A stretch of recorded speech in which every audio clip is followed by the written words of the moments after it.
It is I. Oh my god. You know what I realized? Since this is Disco Elysium, I gotta get some sweet.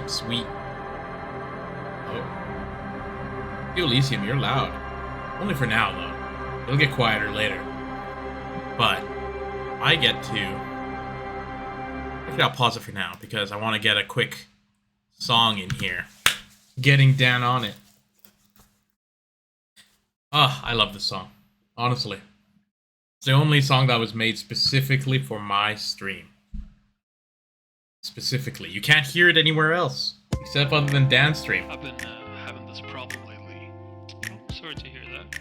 What is it? You can tell me. Is it serious? Yeah. Someone got murdered or something. Really? You know what you're gonna do? Yeah, I know what I'm gonna do. I know a guy. I'm gonna get in on it. Oh. So quality.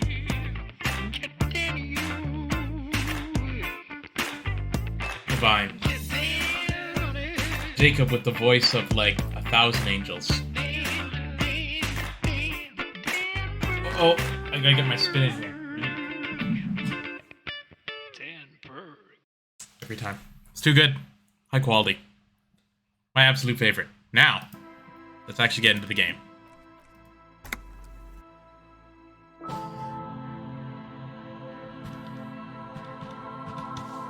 I was doing some thinking.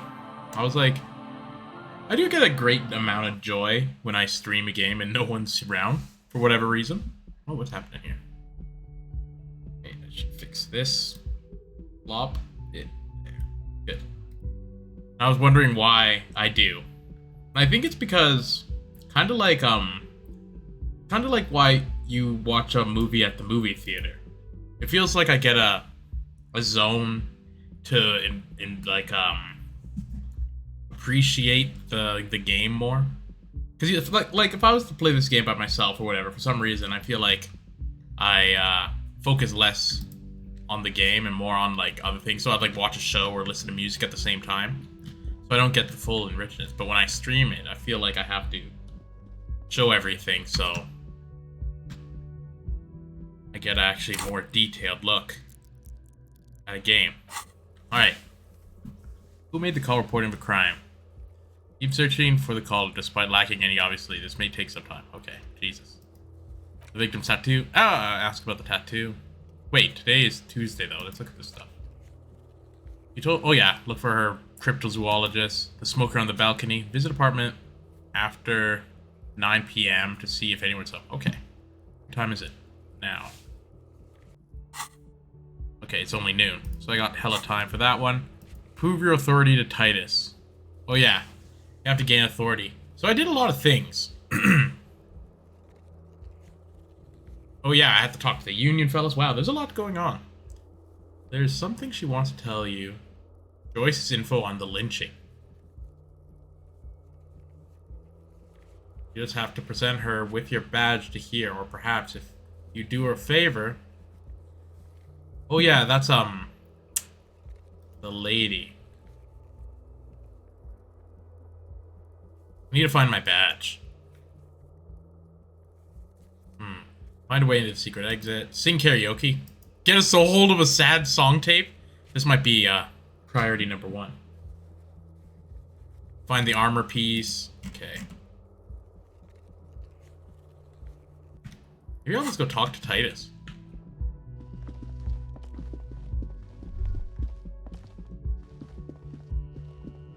This game was so loud a minute ago, now it's super quiet. Why?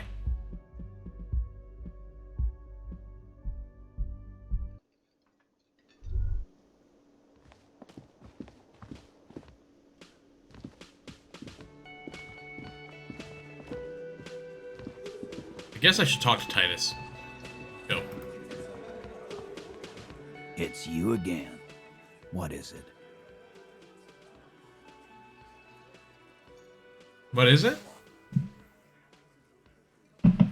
Put skills into authority to open this white check. Okay. Are there any options I didn't go through? Just get the dead guy's autograph, since you're his biggest fan. Good one, Titus. The arresting thing. Oh yeah, that's right. Because this guy didn't actually kill. There's so many things that I have to find, so I just gotta go talk to everyone, it feels like. But not here. Gotta talk to other people. Find the tattooed man. You can sleep after this time. Sleeping heals all your health and morale. Okay, cool.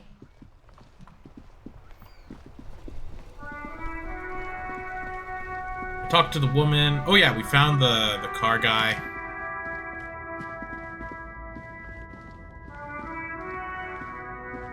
Is there something else in here? This found A to Z, abandoned by its owner, still stands in the shadow of the roof. The smell of cigarettes and perfume welcomes you. The cabin inside is plastered with old movie posters. Actresses smile from the walls. There's a radio transmitter in the front and a toolbox tucked under the driver's seat. So looks like the frequency dial is absent. It requires a key to work, but the key has been removed, likely by the missing lady driver. Strange. There are so many radio stations saved here. Must be over 100 at least. The smell of a you close the Maybe I should go check the radio? An old monument stands in the middle of the traffic island, pointing toward the sea. It looks as if it's been reassembled piece by piece, secured and mounted in the air with the aid of numerous ropes and rods. Why not? The more you ask yourself, the less you know. One thing is for certain though, your brain damage. It's serious and permanent. That's not good. Hurt my morale. Luckily. Haha. I can heal that. Alright. Let's see. So I need to find like a woman. You know what? I haven't talked to this union guy. Oh, I'm getting deja vu just talking to the same guys again. Right to work! Right to work! Shame on you! I wasn't done asking. Oh yeah, this guy started talking, like, ignoring me. Hey, tough guy, I had more questions. No, I wasn't done asking questions. I think, excuse me, I had further inquiries. Things are busy enough. You're going to waste less of my time? We'll see. The hulking man oozes stark skepticism. Let me go now. Wait, there has to be. Right to work! Okay. Else. Okay, wait. Maybe you can give me some ideas. What's up? Yes?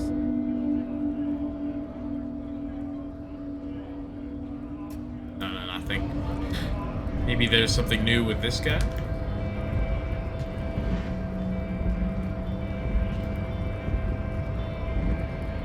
What are wondering, man?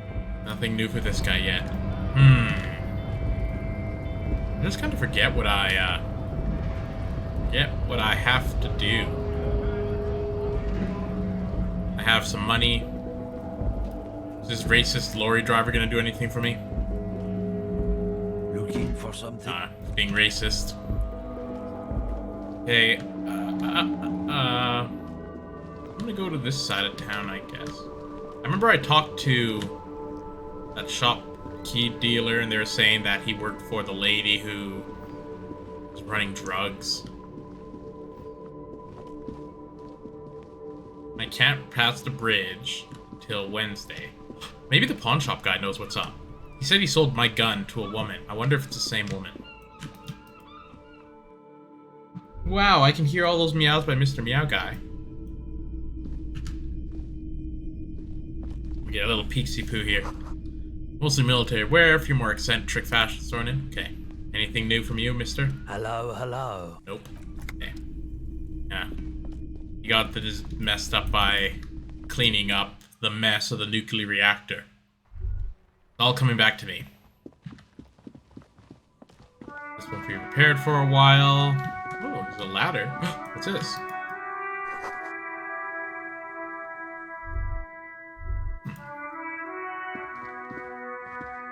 A crumpled billboard reading, Samaran butter soaks in the canal. Two ugly lines mar the bright countenance of the blonde boy depicted. What is Sumerian Bunder? Whatever it is, the boy on the billboard seems very happy about it. Let's do some, let's give it an ominous daredevil feel. Let's give it a shot. Just some tasteless advertising at the bottom of a canal. No use rubbernecking now. Okay. Well, you never know. Sometimes things happen. Okay, I'm getting back into this game. I'm losing myself into the story. Hot air rises from the sewer. Sour, acidic, and strangely comforting. Ew. Sewage? This guy just wants to sell me things. And I think I failed a test with him last time. Everything's still cool here, officer. I need my rhetoric up. Yeah, I think down south here is kind of locked for now. I've talked to them. Oh, maybe radio. I have a whole bunch of radio. Inside, you see a set of steering levers, a radio microphone, a pull-out toolbox, and the soft glow of the fuel preheater gauge. We have a lot of. This is Precinct 57. How may I assist you? Please contact me to Sylvie again. Just a second, officer.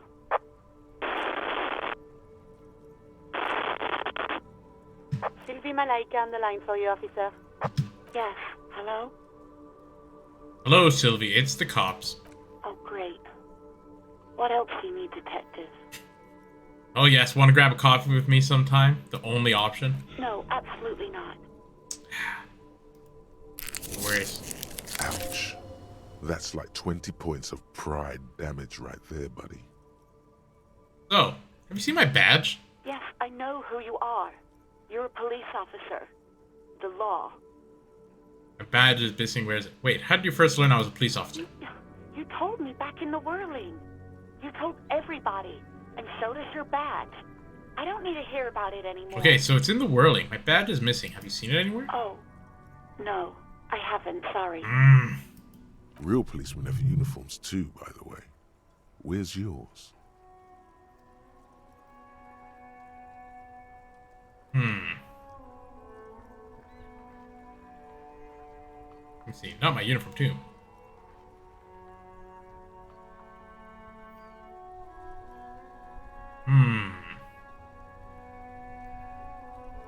He's in plain clothes, voluntarily. It's different from not knowing where your uniform is. There are officers who wear the signature Perseus black uniforms to the highest ranks in the RCM and end up buried in them as well. Others do it more casually. Looks like you're one of them. Have you seen my policeman uniform? Uniform? I never saw you in any uniform. You had your things on. The disco things. Somewhere in a dank rental apartment, two police officers stand in the dark. Trash and liquor bottles cover the floor. Things are not good. One of the men, trying not to slip on old newspapers, makes his way to the window and pulls the curtains apart. Roaches scatter as the light comes in. Goddamn. Officer Michelle Elfboy Williams speaks to himself. His partner, Sundance Fisher, looks at the patrol uniform he's wearing, then at an identical suit frame on the wall. It's blue and covered in dust. Let's get the fuck out of there. He turns to Williams. He hasn't been here in days. Does this lady know where my gun is? Please, no. Not this again. Everyone saw your cool gun, detective. Oh yeah, I sold Trying it. to impress some people with it. Everyone was eating and... Sounds like it's going to be bad. Do you really want to know? I do. You were I forgot. waving it around in everyone's face, begging them to describe it. Oh yeah. Some poor sod was trying to eat his pudding while you were screaming. People tried to back away from you, or even slip out of the door. But you screamed. I am the goddamned law, and you have to listen to me. You are all suspects in a murder investigation. Yeah, I don't know what to say. Me neither.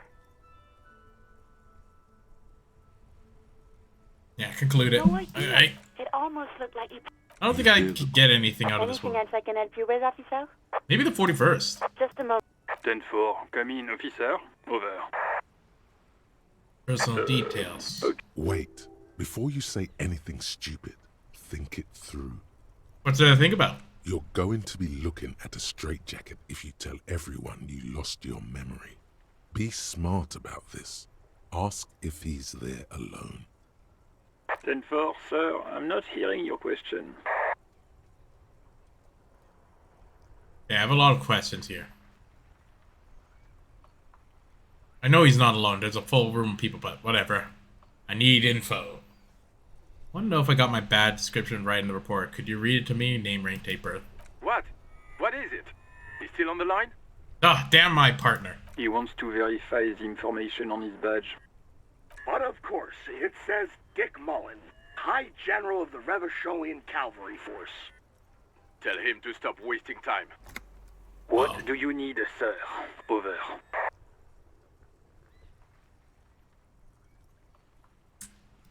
Understood, sir. Roger that. 10-10, over and out. Is there anything that I missed? A metallic drawer. Pull out the toolbox. Toolbox slides back into its nest. Preheater gauge casts a warm. Steering the white levers. suede feels luxurious. Preheater gauge. As you tap on the No, that's enough fun with the Do a food backflip. I know they are mesmerizing. Hey Charlie, how's it going? Trying to find out what to do here. Because right now, like, kinda don't know. I'm looking for like a gun, and like a lady who bought it. There. Working class drunk. You know what this means, right? Case solved. Cracked it. All in a good day's work. Wait, what did I crack? Open and shut. I don't even need to think of this anymore. Goodbye. What do you mean, what did I crack? Look at how working class that drunk is. This guy's drunk. Husband. The missing husband. The future leader of the proletariat. Maybe it's the missing husband. Yes, and you found him. Now go and tell the working class woman. Protect and serve, recruit. Hey, this isn't Adam. Am I making a fool of myself? Do marriages make any sense? Does honor? You're not a filthy philosopher. You're an officer of law. It's time to ace this case and not brood over your reputation. We can deal with the perception management later.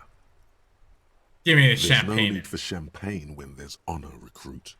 Go and tell the working class woman what you found right now. Oh, okay. Where's that working class woman? I think she was looking at books.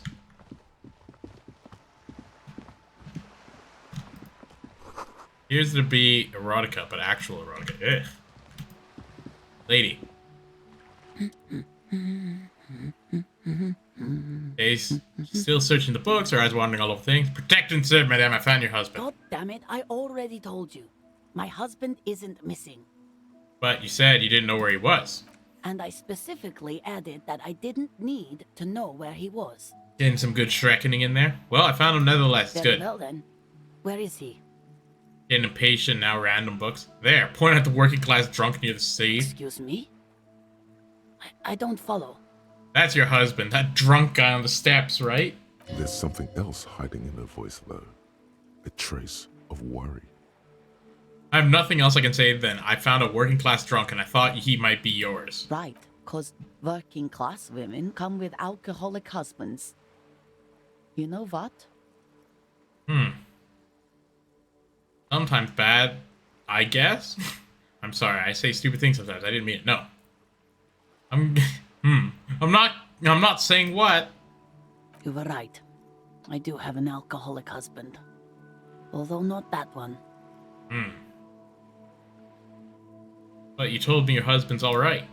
I did, and he is. He's also an alcoholic. So is he missing as well? No, he's not. Or maybe he is, I don't know. He's probably in the park, or in Shamrock somewhere. Drinking with his friends. Drunk women. I haven't seen him for... Well, to hell with him. She completely forgot about the book staring at it. Back to this instead. There. She's worried now. Do we have a missing case? Don't worry, I'm gonna find him and bring him back home. I promise. She sighs, but You can detect a slight hint of gratitude and relief from her face. All right, go ahead. Do you have any questions? What does your husband look like? Honestly, not that different from you. Okay, so it looks like me. So let me guess, he's disco? No. Late stage alcoholic then. Right, we're dealing with a cop. What do you mean by that? What do you mean by that? Well, he's slightly chubby. Ooh! Wait, did she just imply that you're fat? Holy crap. You're not fat. The body type she's referring to is called a Franco-Nigerian hard body. That's right. I'm not chubby, and neither is your husband. And what you mean by that is say Franco hard... No, I see. I see. What else? That's what I'm saying. What else? He was wearing a dark brown leather jacket with a bright blue inner lining. The lining is hand-sewn. I made it myself. Dark brown leather jacket, blue lining. It's his cool jacket. God knows it's too cold to run around in this, but he refuses to change. I even tried throwing it away once, but he just dug it out of the bin. Can you believe it? Well, if the jacket is that cool, then I could totally understand. Took it out of the bin? Wow, that's filthy. No. Well, what can you do? I hope that at least that extra lining helps him keep warm at night. I wouldn't like him to catch cold. She's thinking about him out in the cold, in some park, or on the coast. And it's making her more and more worried. When did you see him last? Yesterday morning. He went to the library. He went to retrieve my book, and he promised he'd walk straight back home. Because we talked about this. We talked about not wandering off again. I don't know what to do. I honestly don't know what to do with his addiction. Just makes me feel weak. She turns away from you in an attempt to recover. I think I got it, thanks. So you are going to look for him? She genuinely wants you to now. Don't make her ask. Yeah, I'll bring him back home to you. Thank you. Please do. Even though I'm sure he will return home by himself. I'm still She tries to maintain a brave front, even though her eyes reveal the opposite. I'm sure he will too. When he does, would you let Precinct 57, Kim Kitsuragi, know? Good. I will. Of course, officer. As I said, it's probably nothing. Watch her browse books. Her hands move over the book covers. The tips of her fingers look rough, stained with yellow. It seems like she has spent a lot of time at work, smoking. An array of neurons fire up with joy. Bum her a cigarette, lest it turn to pain. You smoke? No, I don't. I know for a fact that you smoke. Why do you think that I smoke? Hey, your hands look like they belong to a heavy smoker. It's not like yours look much better. Take a look at your hands. She is right. Your hands look even worse than hers, with tiny cuts and gushes covering your skin like a spider web. Your fingertips have become an ugly shade of brown. Give me a cigarette, please. I already told you, I don't have any. Go bother someone else. Give me a smoke, lady. She's lying. She's goddamn lying. She has smokes. You know where I could get a new pack? From the kiosk? There's one near the harbor. It's Frita. You can look it up. Just give me a cigarette, okay? Don't lie. Officer? Okay, thanks. No problem. Move on. She sighs. Wow. Thanks. I love that. My guy gets upset at her for not giving him a smoke.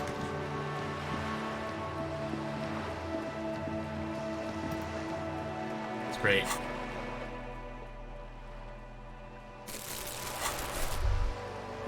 Pick up bottles as I run around. So there was the boat woman. Conceptualize art. There's the art woman. There's the old lady over here. No way I can't convince her.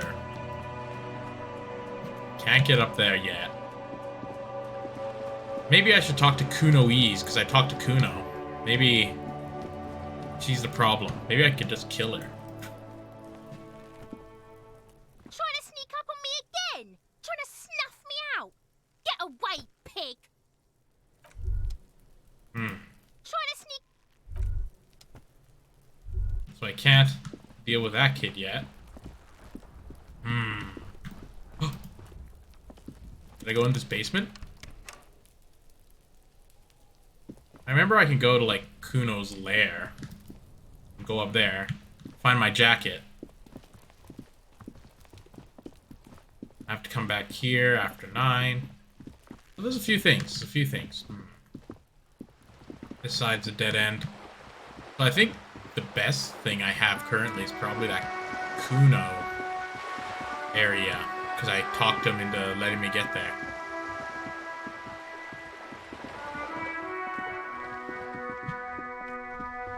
Book lady. Ooh, garbage can. Here we go. Hell yeah. Hell yeah. Picking up bottles.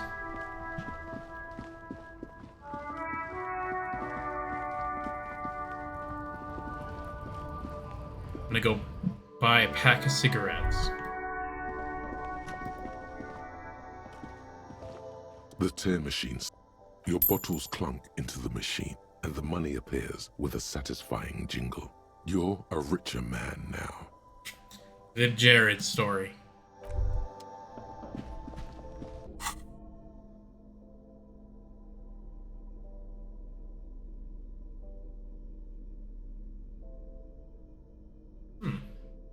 Handwritten note on the fridge. The note is written with a blue pencil on a piece of lined office paper.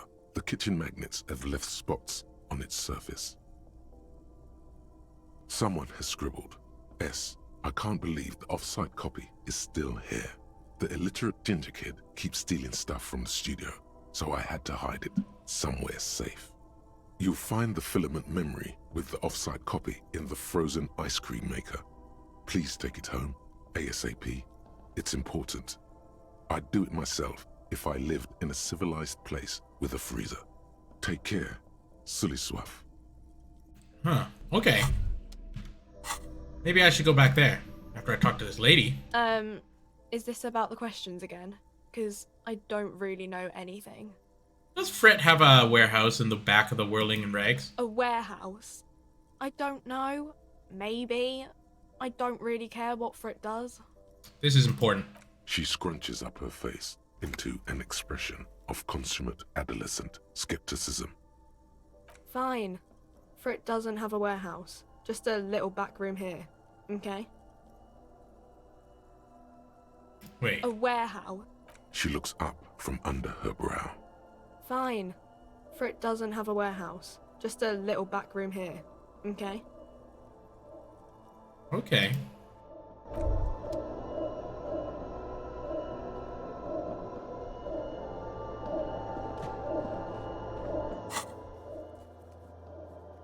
Find the working class husband. Weird. This is kind of like, it feels like I'm running in circles. Like slowly finding what I need. A lorry stuck in the traffic jam. The windows are clear. They've been... Likely. He was acting. Yeah.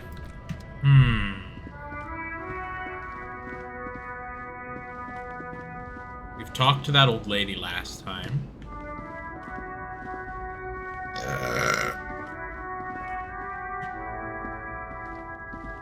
Okay. So the ice cream machine might be the most promising thing. Unless this guy has some news for me. Now it's turning into a kind of a snow limbo, man. What's on your mind? Oh yeah, this guy wants me to find the lady. It's like, we gotta find this woman driver. But for now, I'm gonna do some ice cream looking around. Might as well get this and that in.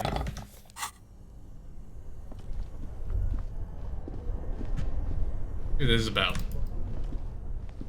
Both cables are unplugged from the breaker box. Plug in the giant red one. Somewhere in the dark, a giant electrical mammal stirs to life. Can I plug in both? Somewhere, a machine hums along with the current, happy and contented. Okay. Plugged in 2 machines. This orange machine is buzzing like an old submarine. It has a hand-cranked ice cream churner on top and an electric freezer that appears to be frozen shut. Turning the... It's all gone now. You'll never become a poet or an entrepreneur. What better to assuage the creeping sense of failure than some frozen fat and sugar? Don't want to break my crap. I'll come back to that when I get a better pry bar. But I do know... Oh yeah, that's where I found those guns. This bear. The bear's eyes are still glowing red, watching over all the ice cream wrappers hidden inside its belly. I'm one of the ice A cream friendly wrappers. cartoon bear smiles back at you from a glossy cellophane wrapper. It looks nothing like the fridge. Good question. It looks like an ice cream fridge. Tries to sell ice cream from a hyper carnivore. The fridge buzzes with energy. Okay. That didn't help us. What's this? A thick layer of coal dust covers the furnace, coloring it pitch black. Kick it with my foot. A hollow ring echoes through the furnace. Your toe hurts. Smear your hand with coal. A lush layer of coal now covers your skin, sinking into the wrinkles. Your hands look ancient. You feel the spirit of Ramut Karzai, ancient hero of Grad, pulsing through you. All that's left is to cover your face in war paint. No, let's not express ourselves. Let's wipe our hands clean on our pants. That's right. Yes, how grown up. The furnace agrees. The lieutenant seems relieved as well.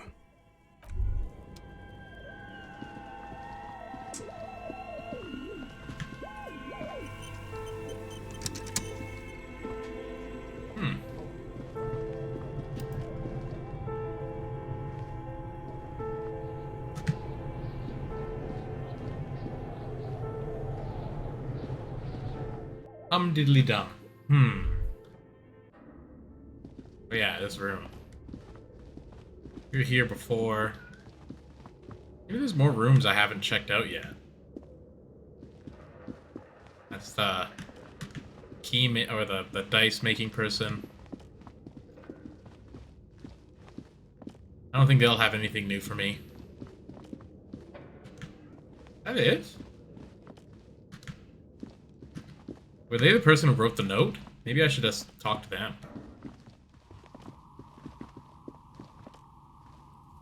Hey. Oh, it's you again. Are you looking for a die? Let's try it. You feel nothing. If anything, it's uncomfortably warm in here. Leave it at that. She has begun to idly clean one of her carving tools with a dirty kerchief. The tool's sharp edge shining in the light of her desk lamp. Wait, I picked up something new?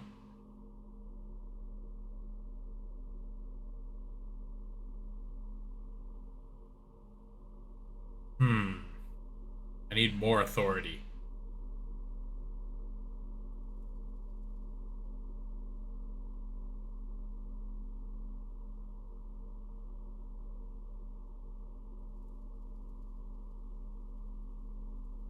Huh.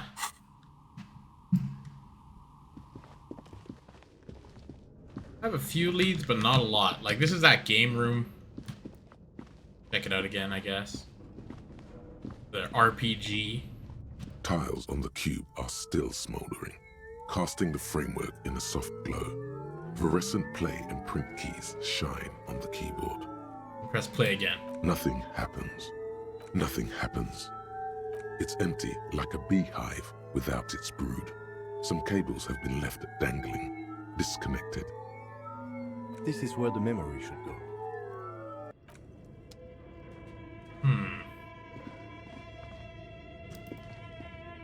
I don't know what I'm looking for. Plug the bear in. I go check out this gun spot again. A few bricks have fallen off, revealing a compartment behind the wall. It's too dark to see in. It means there are firearms, albeit inoperable, still lying around in Martinez. It's an interesting coincidence, I would say. Might come in useful in the future. He likes this find. Huh.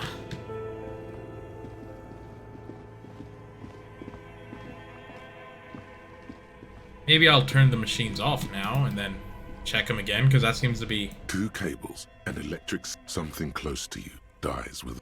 Why did you do that?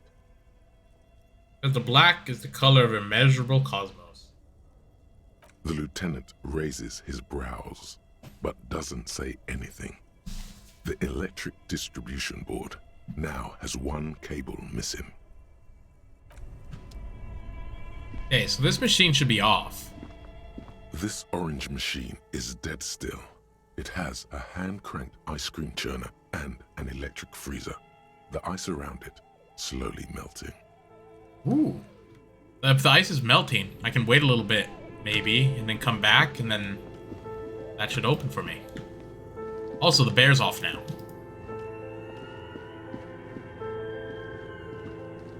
The bear's eyes are dead and empty. Ice inside the fridge slowly melting.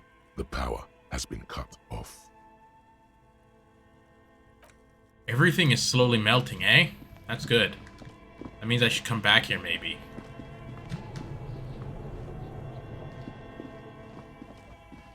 Later.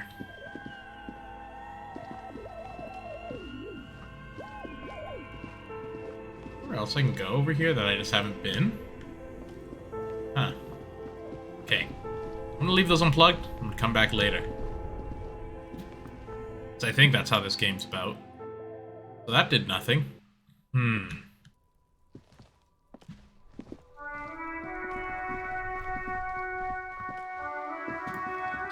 I think I can go in the back of this lady's shop.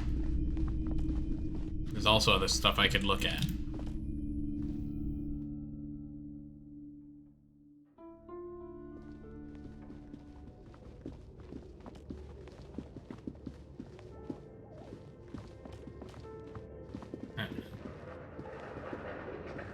Creepy mannequins. Oh wait, I was already here. I was on the other side again.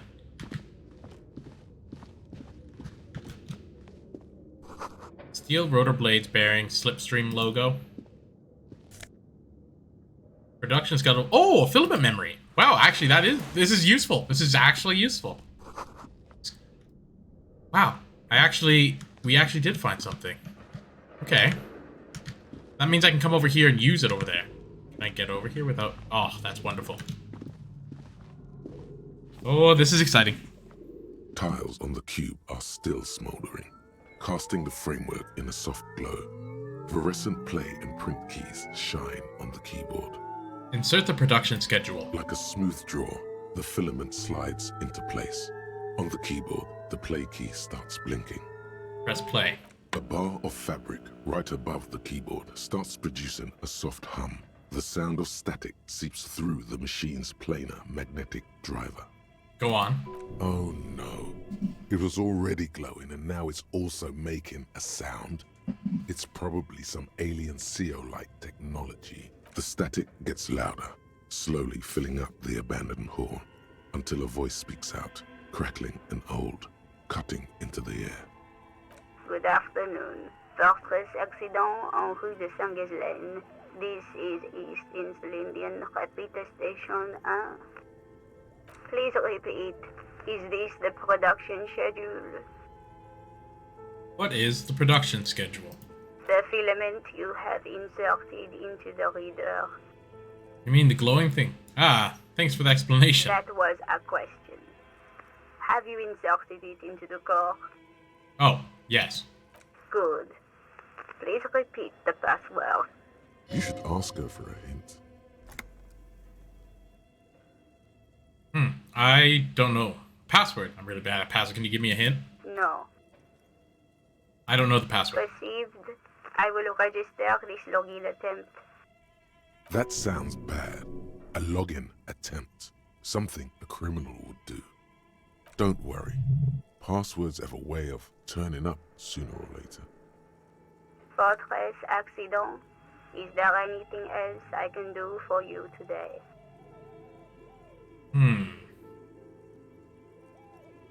Why did you call me a fortress accident? Fortress Accident is the company on whose name the terminal you are currently using has been registered to. Do you have any other info about this company? One moment.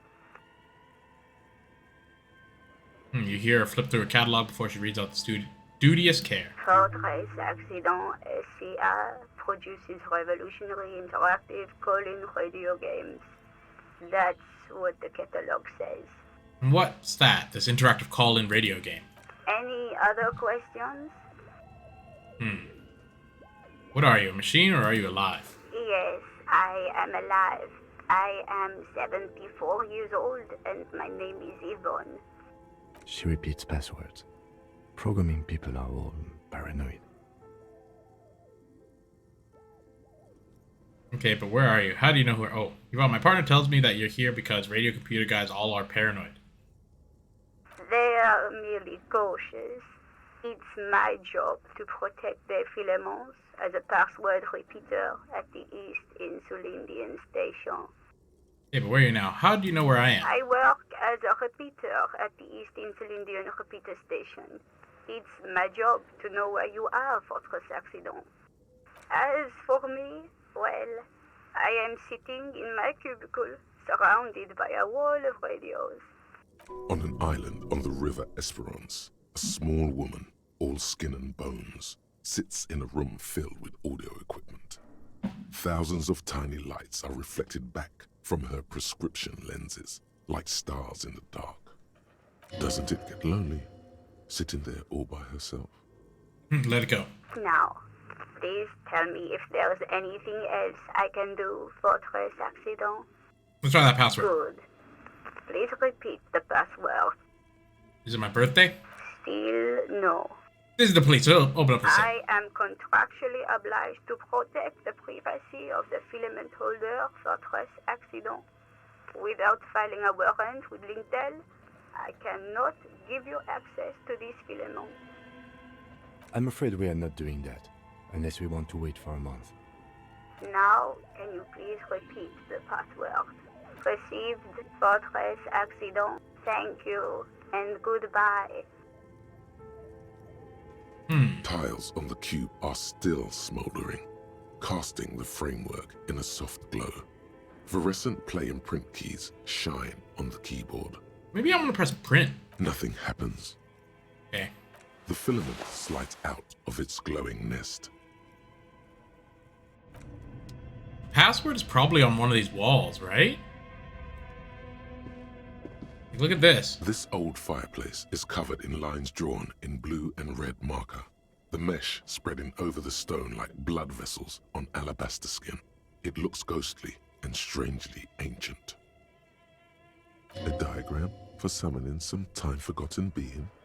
The symbols seem very esoteric. Radio frequencies, it seems. UKV 123.6, UKV 123.7, UKV 123.9. Some written notes, too. Sparse and cryptic. Radio figures for what? Unclear. It looks like a cardiovascular system split into veins and capillaries. Very advanced. Course near your eyes. Perhaps Anatomy's curse. the web is comprised of radio stations, all lead back to one red heart, titled the Game Master Frequency. A note says, this one can listen in on any station it wants. Looks like a surveillance program. Who's the Game Master? Someone very important. The leader of a massive on-air game built by these people. Who's playing? Whoever decides to call in to a call-in station, it looks like. All of this is gone, left unrealized. My God. It's as if the less money they had, the more ambitious their project became. The schedule. I know doom when I see it. The company was running out of funding. What else? Nothing. It's just lines on marble. An echo from times long gone. No one has used the fireplace in ages. Hey, it has to be on this one then. Like, the password has to be here. Your flashlight slides over an old green chalkboard covered in scribbles, sketches, and schemes like some ancient cave mural. It's like elf or whatever. Some of the writing has faded with age, but you Schedule. can still... This is a monthly calendar from the year 50. Cryptic words like sprint, daily minimi, and GPI span the marker-drawn grid, the grand scheme of production and money. Everyone is constantly teetering on the edge of the abyss, an abyss of production. These squares look orderly, but beneath them is chaos, worry, pain. Step back and look at something else. Your eyes glide over four sections of the imposed. Inspect The notes. handwriting is only partly legible, but you can still make out 3 slogans. Call in, tune out, we're all untethered, and heat death of the universe. We're all untethered, maybe. Disco, disco. Hey, Christian. Outside, a cold wind wraps the building in its bosom. Snowflakes in the wind. An old woman passes what the locals call the doomed commercial area. She tries hard not to look at the bookstore windows. It's unwise. What would be the password?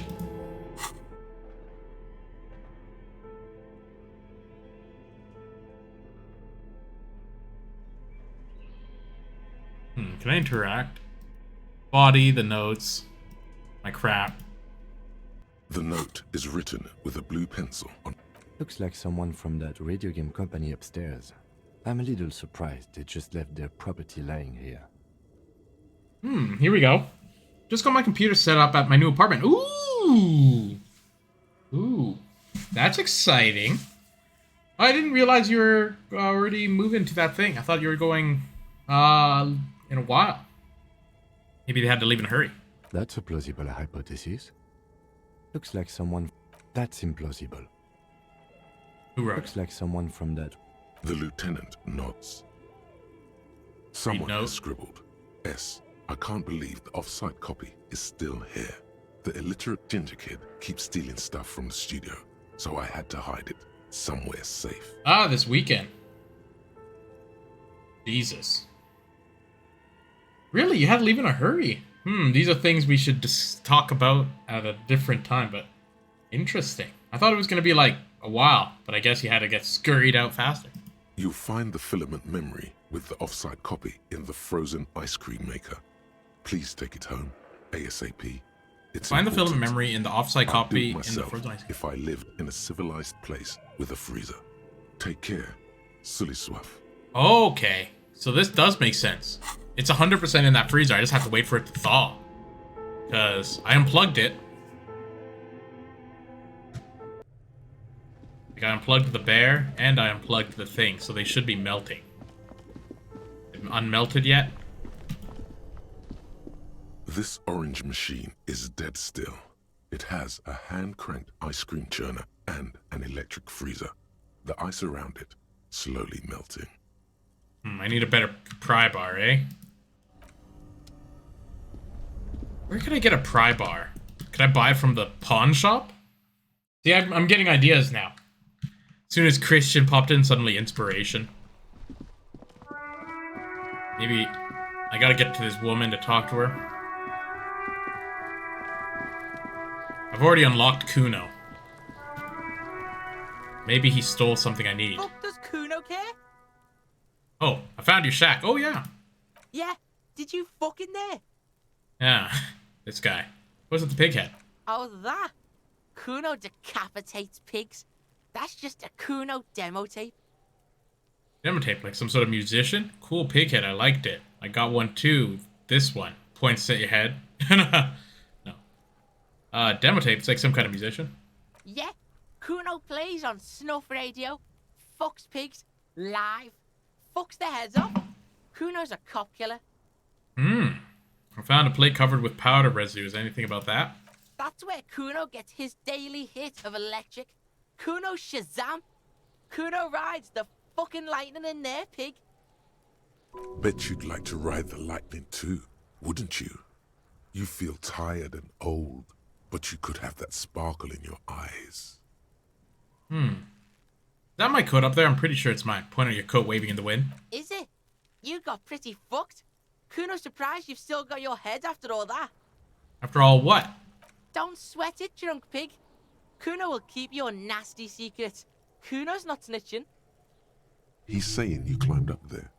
He probably saw you do it. That explains the calluses on your hands. You scaled the side of the building, entertaining the local kids. Did I get into the harbor from that roof? Course you fucking can. How do you think Kuno made all the docky boys his gimps? Just gotta fly, pig. I tried that. Didn't go so well. Kuno knows. Kuno and C saw you shit yourself. It's okay, pig. Not everyone can face the fear Kuno style. That's all there is to it then. Don't be a pansy. Just jump. What's up with the tube of magnesium, Kuno? It's a vitamin, pig. Don't you know anything? Looks at you as if you pointed to the sun and asked what it was. Magnesium, right? Yeah, it's the mag. You fucking need that shit to stay on top of your game. Kuno goes through like a tube a day, rips mag like a motherfucker, and you could use a bottle. Oh, don't teach him, Kuno! He's gonna use it against you, Kuno! I know all about magnesium. I rock it all the time. Come on, it's just magnesium. Don't mystify it. I rock it all the time. Getting this, pig, it completely takes away the hangover. It's like you didn't do anything. Like you stayed home playing with your choo-choo. Looks at your eyes bulging. Fuck you, pig! Don't do mag! You're gonna OD and you're gonna fucking die! It's a vitamin, pig. Oh, don't teach him, Kuno! He's gonna... Don't mystify You're not it. getting this, pig. Okay, good. Fuck you, pig! Good call, Pigmeister.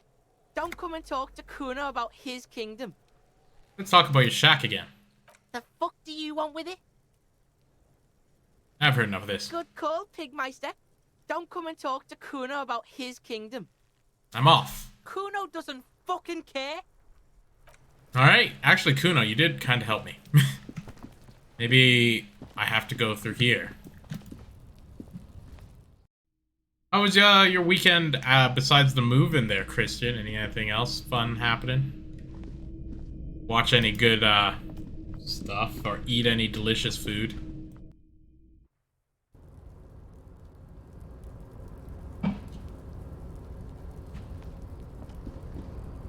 Okay.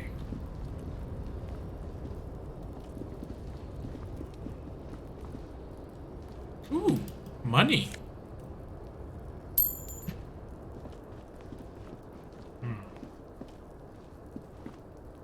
How do I go from here to somewhere?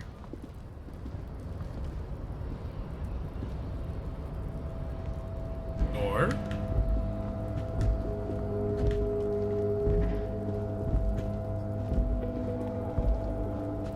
music's happening. That must mean something's happening.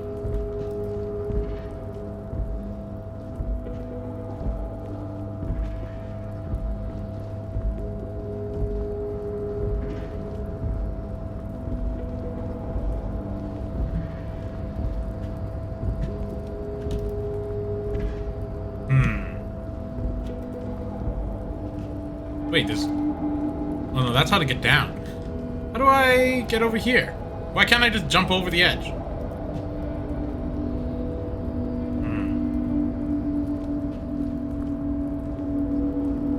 The tarpaulin cloak with possible RCM markings is still caught on the railing.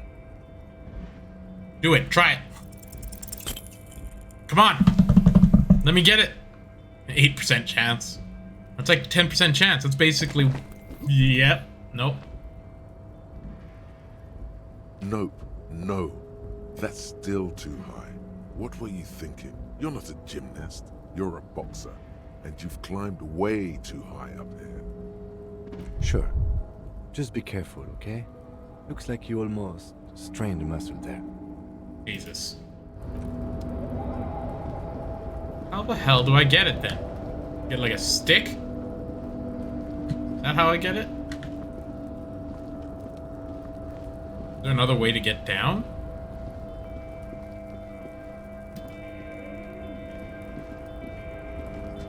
Huh.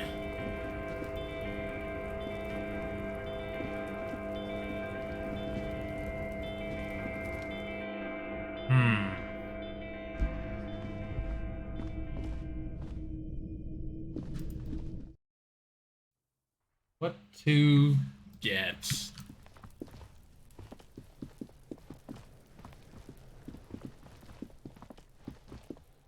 The woman up there, but I don't know how to get to her.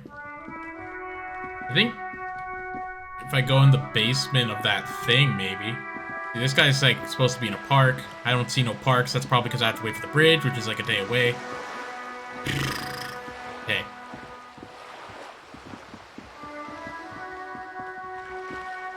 Yeah, I forgot what I had to do for that like lady to get her trust, besides find my badge. The door. See these steps. Where do they bring me?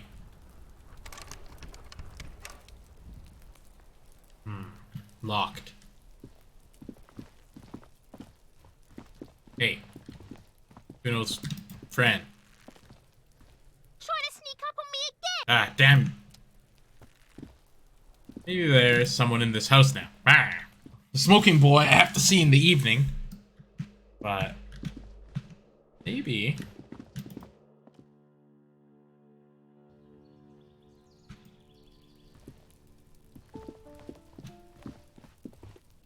Maybe I can go somewhere here. Door is locked. This door is made of metal. No one answered. We should return to... Come back here later.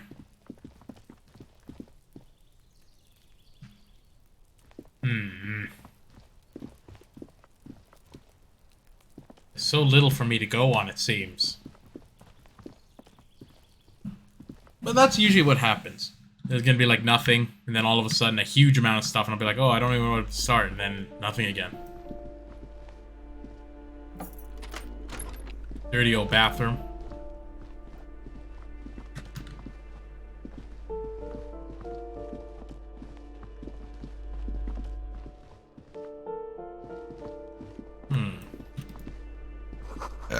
Nine. There's that woman again.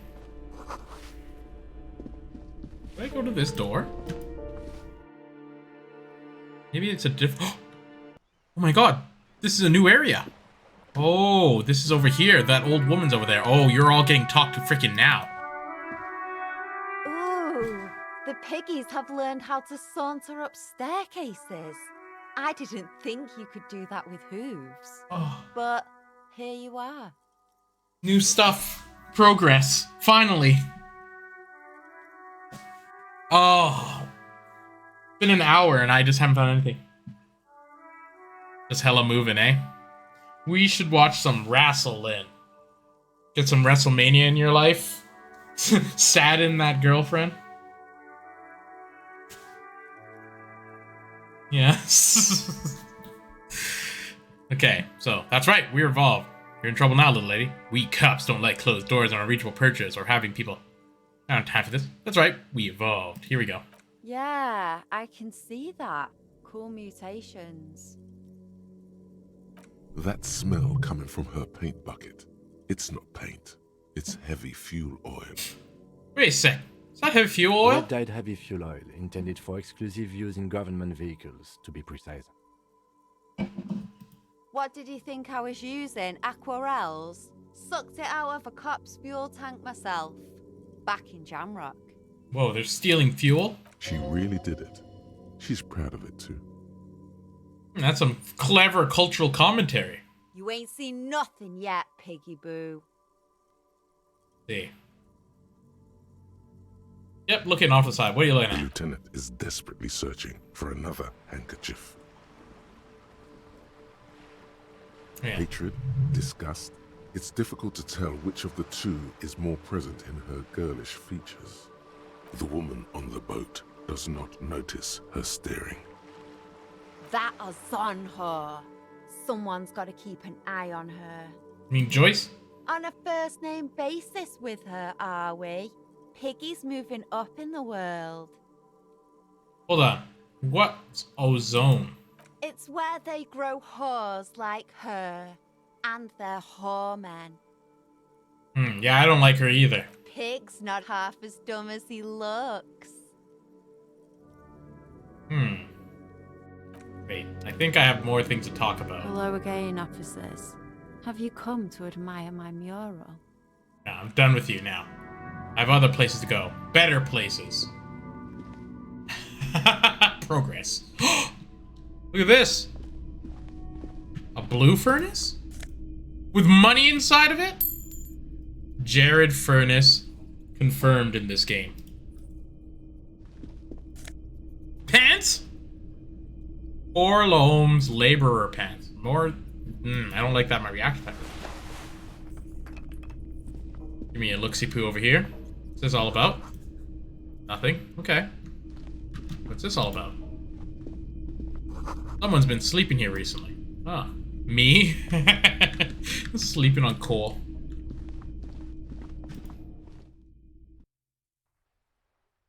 Okay, so I'm done looking at that damn woman and her stupid skull. Money? Yes, please.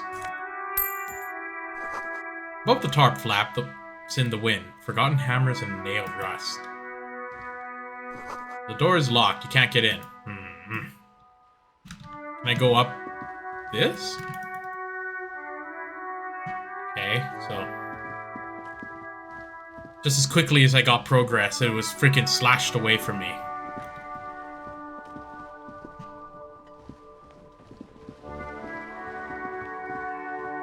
Oh, what am I doing? I should be...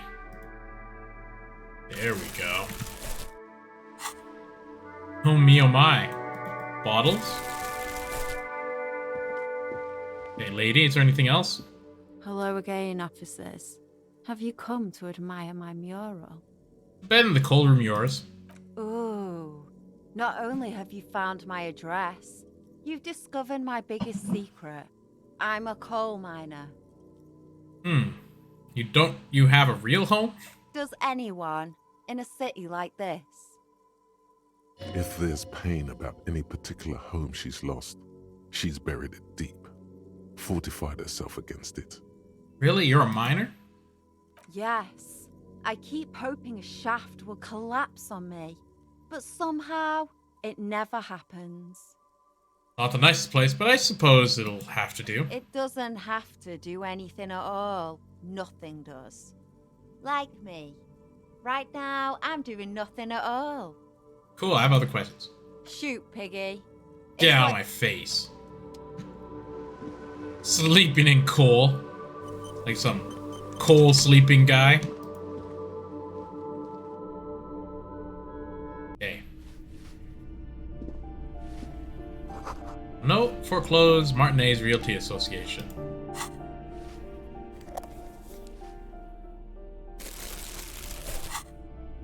Okay. Haven't been in here. This is all progress.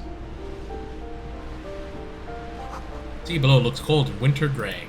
A shift in temperature. The air chills around you. Dust settles on the stony floor. Ooh, rub your sides for warmth. A former architect stands before a slice of window, a room plan in her hand. A cold wave has made the air in the building stand still and frozen, with temperatures falling down to -20 degrees Celsius. Her face, the plan, look around yourself. Her face is red from the cold. She's breathing on her fingers, clasping the plan. Traces of sadness are visible in her expression. The plan. Faint pencil lines on paper depict the same place, but a missing eastern wall connects the room with the neighboring apartment. Ideas for arranging the furniture have been jotted down. Look around yourself. It's clean and empty, with new tapestry embellishing the walls. A standard HB graphite pencil has fallen off a three-legged stool in the middle of the room. Oh, shiver. What's this all about? Someone's torn down this wall. Oh, there's a washroom. Old grocery list on the table. The checks. Hell yeah. Okay.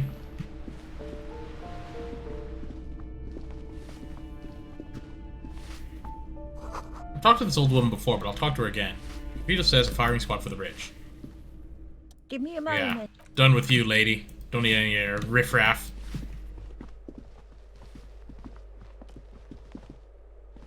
You hear someone walking around inside, rearranging the furniture. The number on the panel says 10. The walking stops abruptly, but no one comes to the door. You can feel tension on the other side. A poor communard, from the looks of it. The room is barely bigger than a closet. Who is this, demands Fema? That was weird. They said the wrong stuff. Is the police open up? Do I have to open the door? You hear a clacking of heels against as the other side walks up to the door. Her tone is now getting defensive edge. Do you have a warrant? I'm not obligated to open the door if you don't have a warrant. Let's go. We don't have a reason to get inside that apartment. I'm gonna go ahead and knock. A poor communard, from the looks of it. The room is barely bigger than a closet. Just knocking on the door just because. Okay. Oh look, it's the philosopher's room, full of communist ideologies. Revolutionaries love to pose with their guns. A plaster cast bust depicts a middle-aged man with impressive sideburns. The name on the plinth reads Kraz Mazov. Why does the tenant have a bust of Kraz Mazov in their bedroom? White Star, the photos on the wall. I think we have broken into the apartment of a young communard. How fitting. Communard?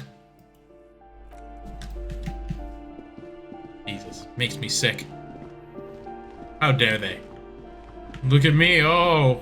Sharing. Psst. Psst. Psst.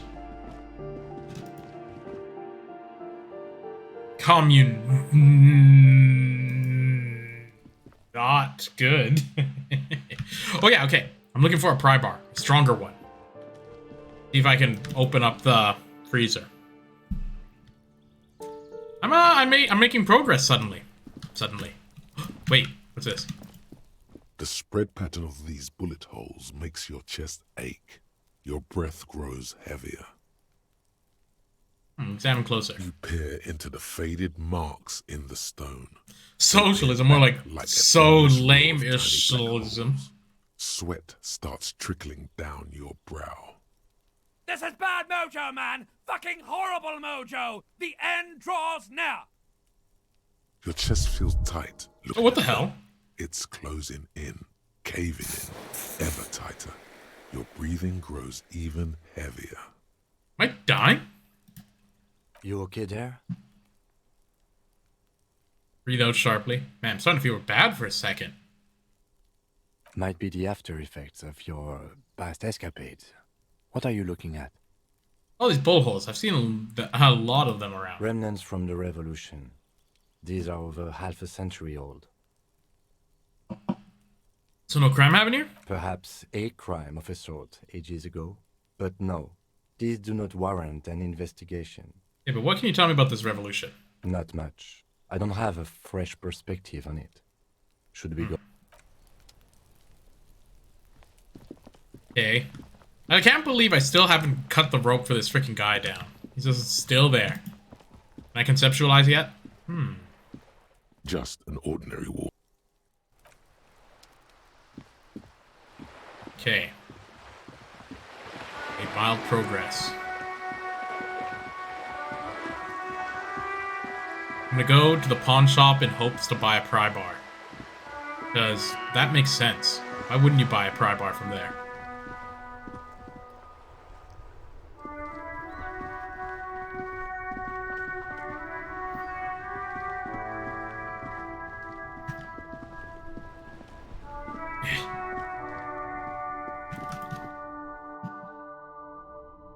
So-soism. More like the downfall of humanity.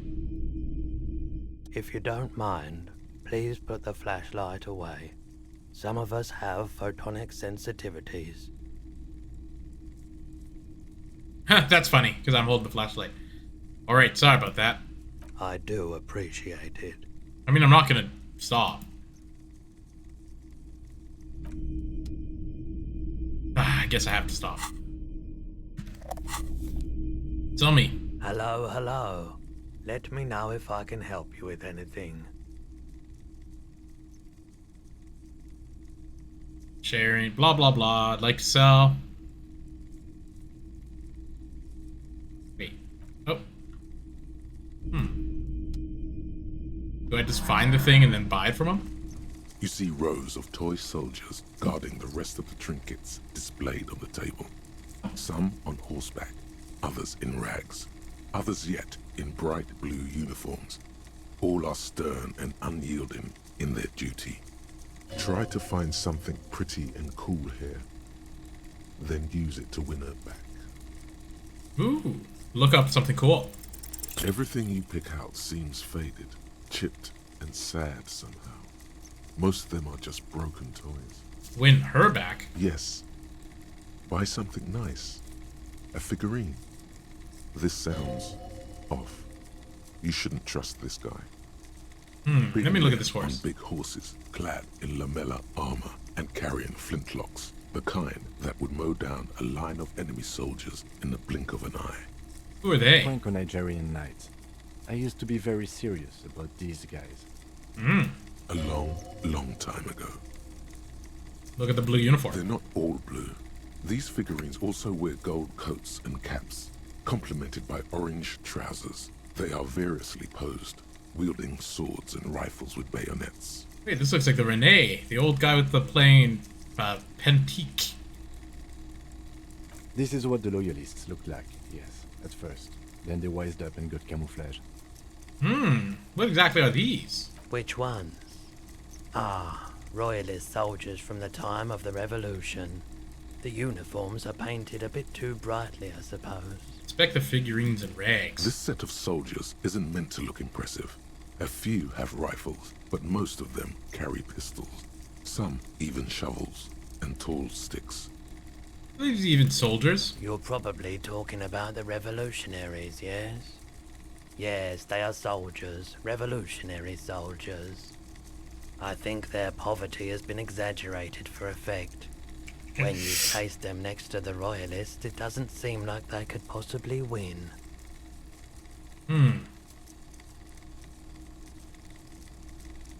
I wish it was more nuanced. As it stands, I cannot comment. That's how I feel. I don't like either set very much, to be honest. But there are many parents among my customers.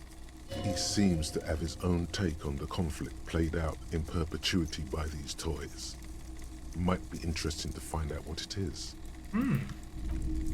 I need tools, and this guy doesn't look like he's selling them. So, where else could I get a stronger pry bar?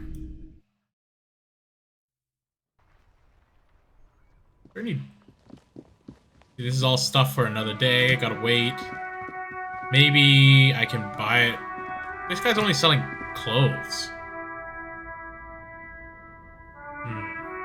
Got pry bar? You see two lowly, defeated speakers, thralls, slaves basically, perched atop them like conquerors surveying the land. A pair of found, durable wear sneakers, ultra series. I can see you've a taste for luxury, officer. Can't keep your eyes off those sneakers? Let me look at those sneakers. A pair of found ultras. The design is impossibly sleek and simple. A futuristic silhouette with a sleek monochrome colorway, a jet black upper, and a silver-lined midsole. Those sneakers, mister. Those sneakers are the latest found sneakers. Super air, super fine, super cool. Only 50 real.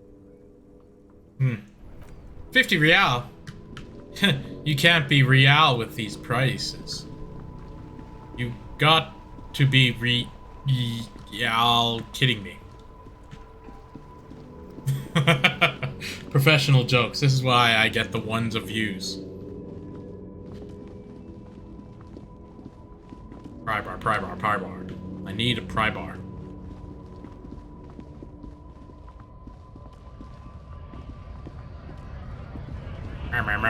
Yeah, we get it. Professional protester. I haven't talked. I don't even think I've been up here. So this is progress. Case of strike, press button behind the guards. Hermetically sealed door locked by electronic means. There's no lock picking or door kicking this one.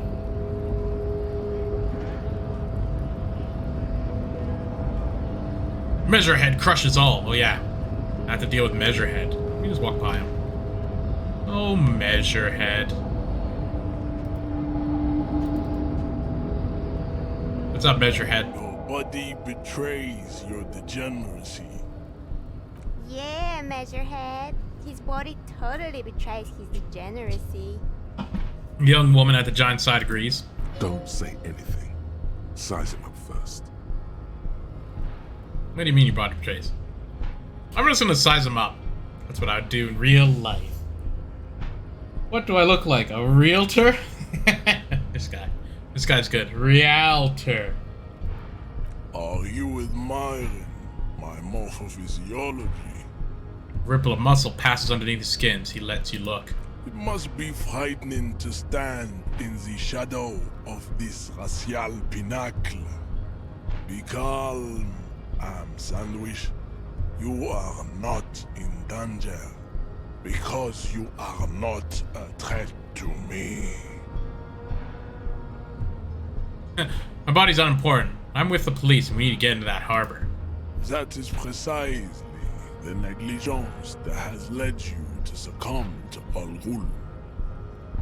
His face contorts in disgust as if he was smelling a dead rat. You reek of it.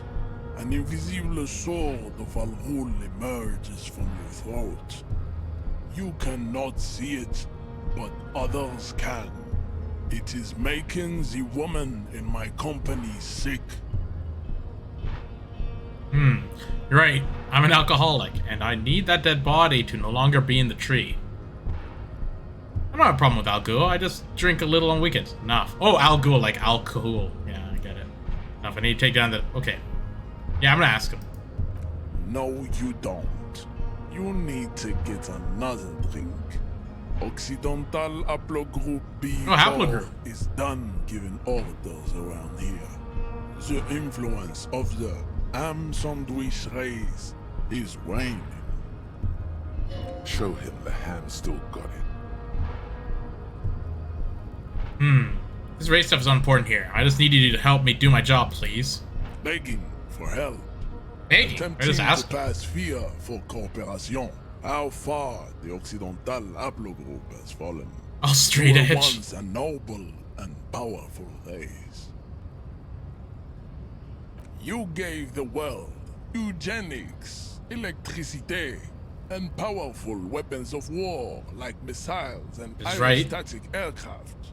You made great gains in metallurgy, race theory, and statecraft. You dominated lesser cultures, like the deformed Hemians and the inexplicably potato-obsessed Khoikos. But now your ascent to the genetic summit has halted. You are obsessed with sadness and with frivolous pop culture. You will be superseded. Isn't that right, babe? It is, baby, yeah. You know it. Yeah. There is a button right behind him, just out of reach. QAnon, pretty much. The one that opens the door to the harbor. This man is not budging. Let's hope his superiors inside are more cooperative. Just need to move about 20 centimeters back. Push him out of the way. Right, all about all this. Now, I need you to help me get the corpse down from that tree. Enough with this begging. You should leave the stage of history with dignity by inviting the other races to a great world war. Bring your troops to the Seminine Islands and to Boogie Street, and we will pulverize you. When you are gone, we will build a museum for you. The walls will be lined with bottles of Al Ghul. Your beloved beverage. Inside, we will store the odes to homosexuality you call art, and your microcephalic skulls. Whoa, you hear this? This is your chance. He's talking. Rip into him with a punch and catch him off guard. Ooh. No, don't rip into anyone. You're sensitive. Remember? Communicate. Oh, that's right, I'm sensitive. Ah. Conceptualize. Subscribe to his advanced race theory. Try to knock him out, maybe.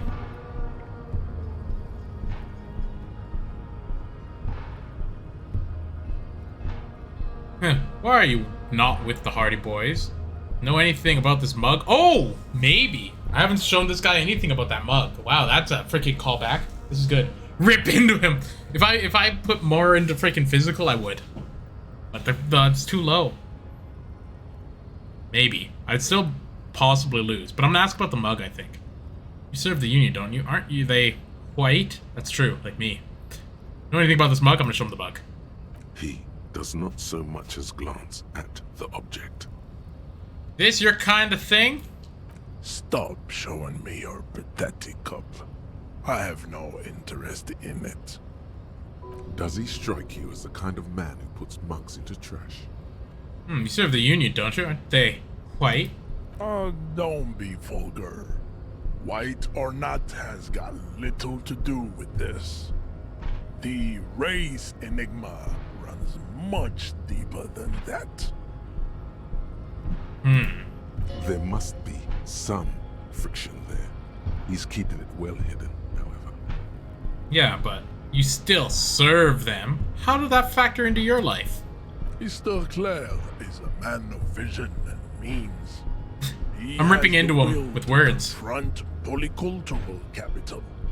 Something your race, naivistic communists, never did. Also, to serve is noble. It takes discipline. Your petulant individualism has only contributed to your race failure. It is lax and moronic. Individualism is my jam, or my jam is a mysterious forcing. I'm not communist. That's true. Communism's pretty cool. It's also true. This is a tough one. I'm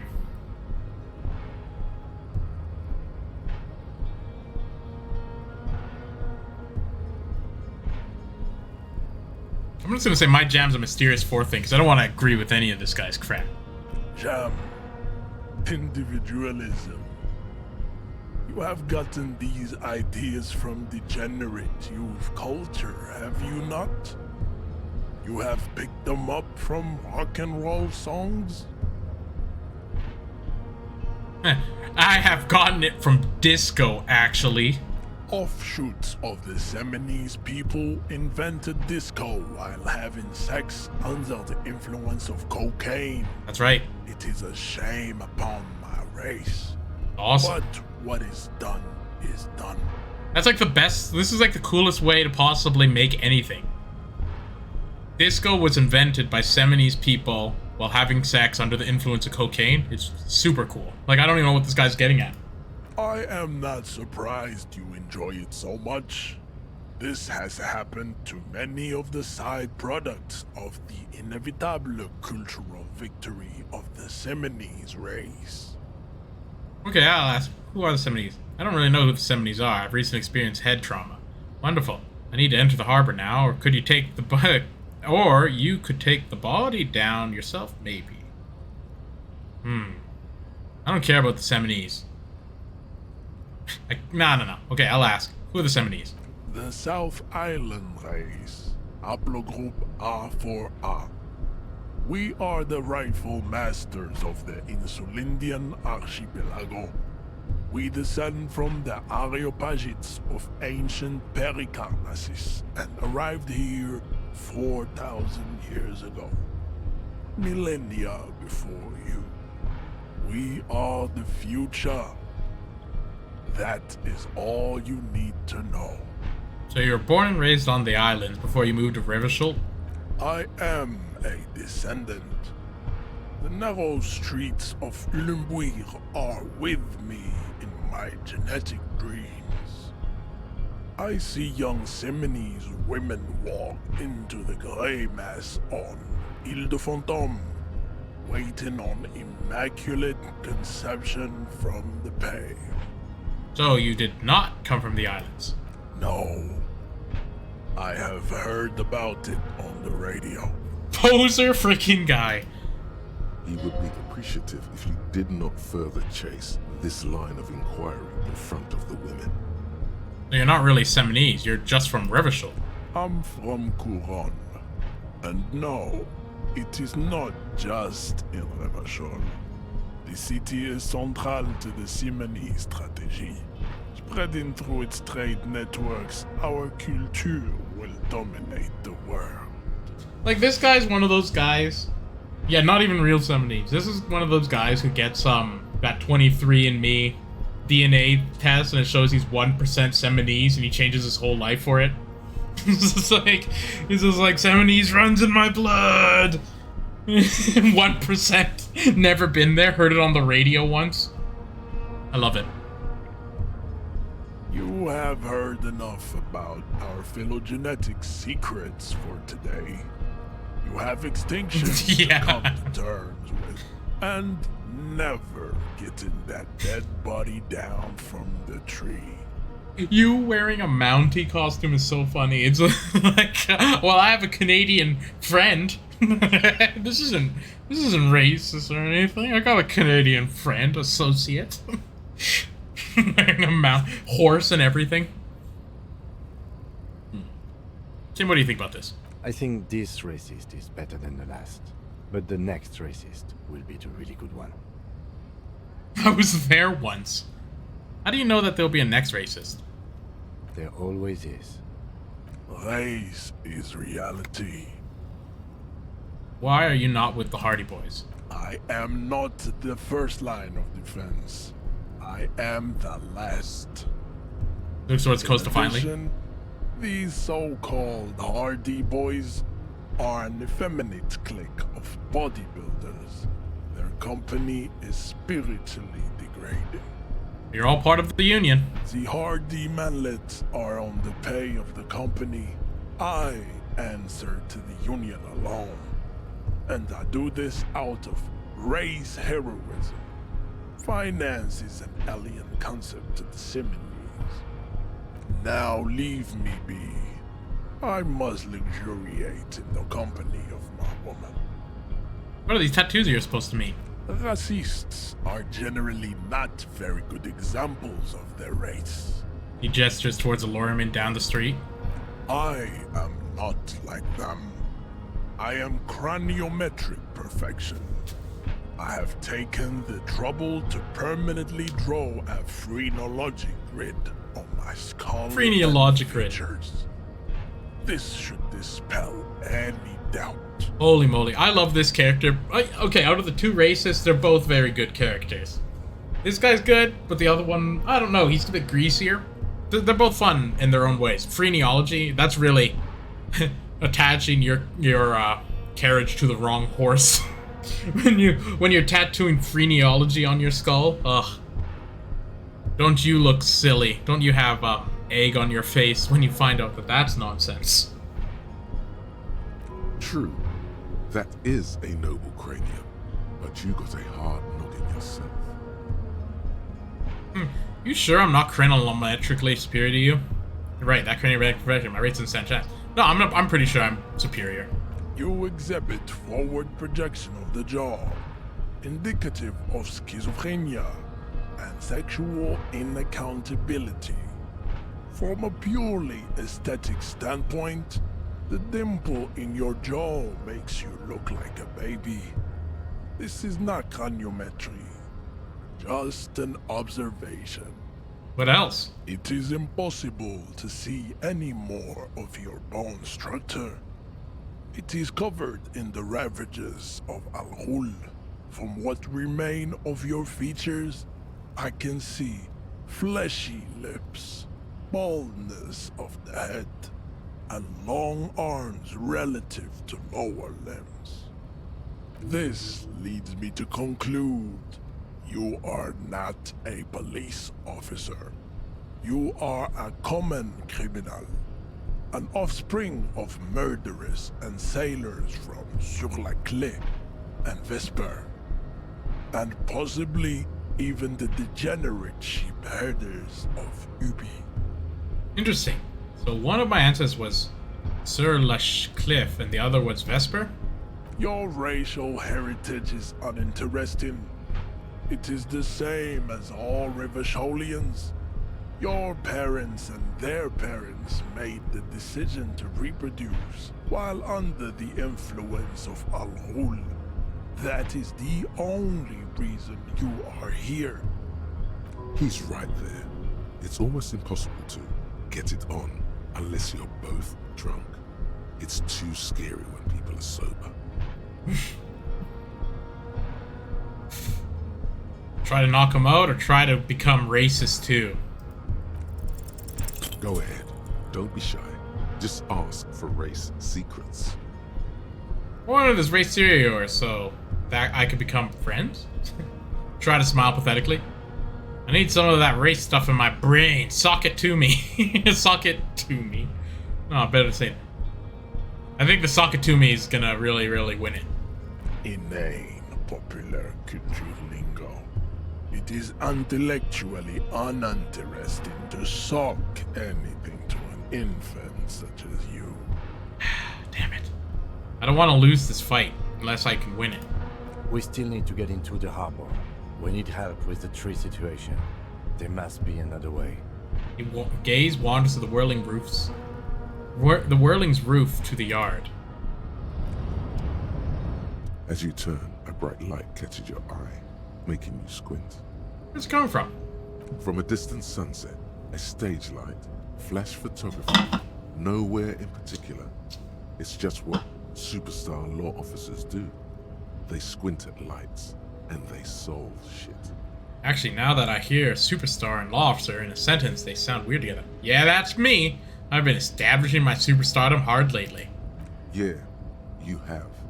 You're a big dick cop, Dick Mullen. Salam Rocky Baye, badass on the edge disco cop. Time to recede into a ludicrous fantasy world.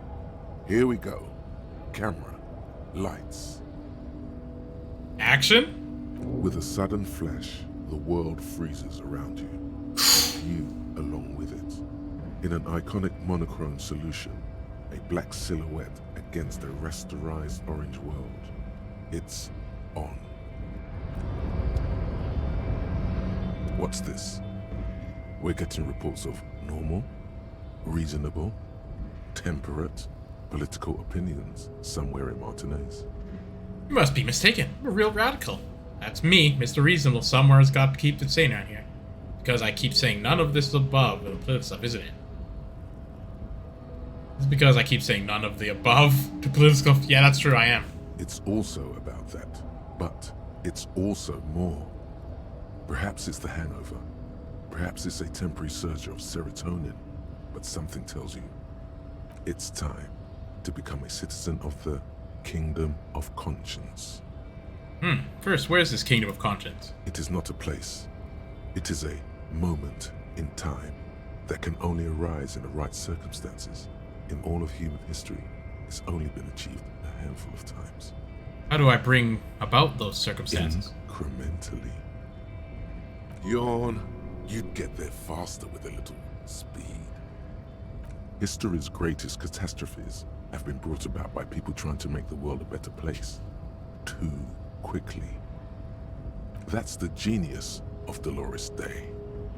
She recognized that progress is meaningless if its gains are lost because of instability. Real, lasting change can only come about gradually, increment by increment. Okay, but what is the kingdom actually like? The kingdom is difficult to comprehend, and even more difficult to describe. Partly because humanity will need to discard many of the categories that define and limit it today. The Kingdom of Conscience is post-capitalist. Post-capitalist? Post-national. Impossible. Impossible. It's also post-industrial, post-ideological, and even post-sexual. Jesus, Jesus, Jesus, Jesus. Sounds incredible. Alionzi, right? Let's go there right now. Slow down, Mr. Reasonable. Did you miss the part about compromising and taking things slow? Alright, let's get there. Eventually? That's right. Remember, real democracy is just around the corner for Revachol. When that real democracy kicks in, a long time from now, we are all going to be so much happier.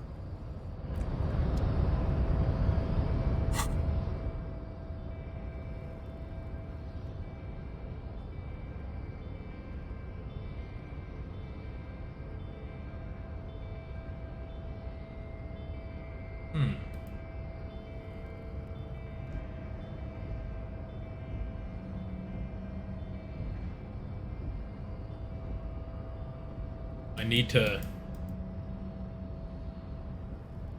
internalize this, I guess. Okay. So, I can't get past this guy yet. But it's slowly looking like I'm getting... They said something about the roof of the whirling. So I should go there, I guess. But how doth I get there?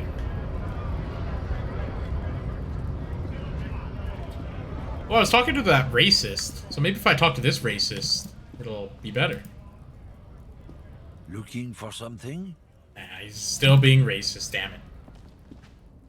I'm gonna pay off my guy. See, how do I get on the roof? There's a woman up there, but how do I get there? See, can I like walk over it? There's doors. Okay, but how do I get to those doors?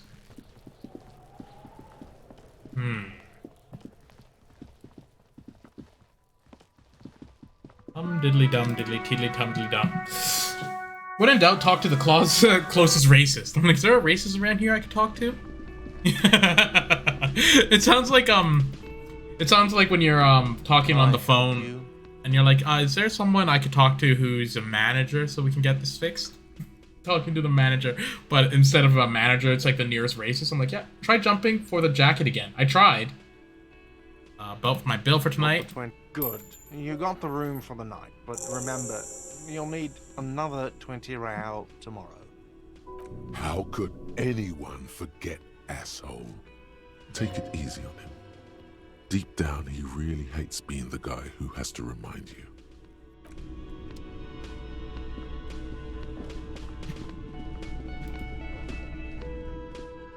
I did try jumping and it hurt me. Is there a way I can get to the roof, like through this door or something?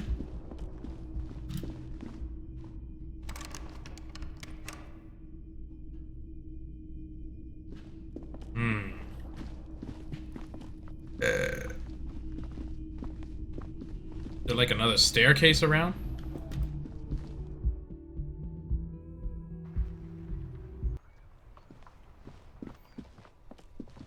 How do I get there? Can I talk to that lady from here? No. It appears that that's where I gotta go. And I don't know how. I remember I did the jump without pants. Oh, interesting. Is all my crap in that jacket? Alright. Whoop. Nothing on the front page rings a bell. Strange. Okay, I'm gonna go for the jacket again. I'll take off all my goddamn gear. I don't give a damn.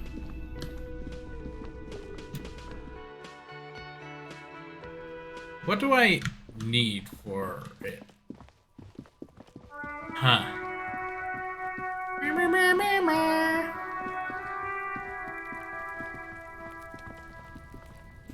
I bet my jacket has my badge in it. Then I can show that woman and be like, see? See? I got my badge, see?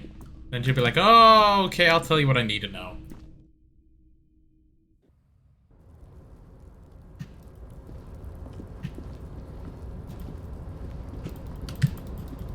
You're gonna get it.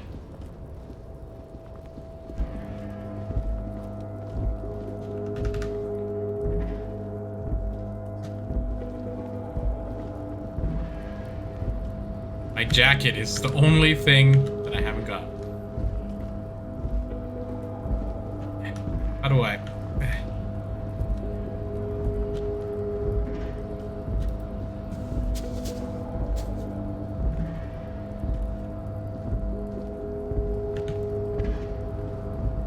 Dang.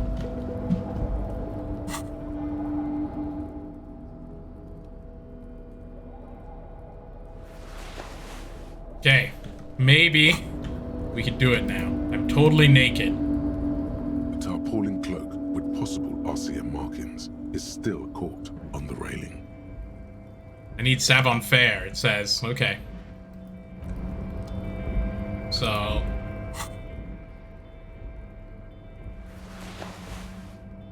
minus? No.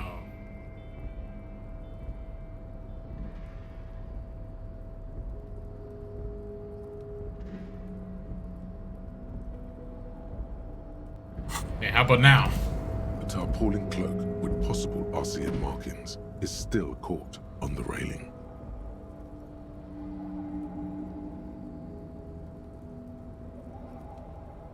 Damn you, asymmetrical RPG. Hmm.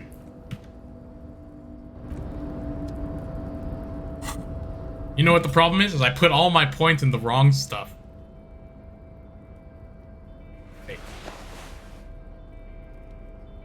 Said I need a point in Savon Fair. A tarpaulin cloak with possible RCM markings. When I took my pants off, it actually went up. So... what about other things that give me... physical instrument.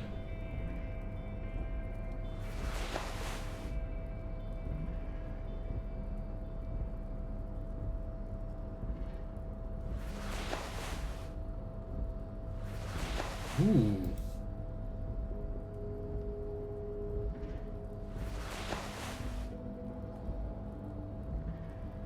Hmm.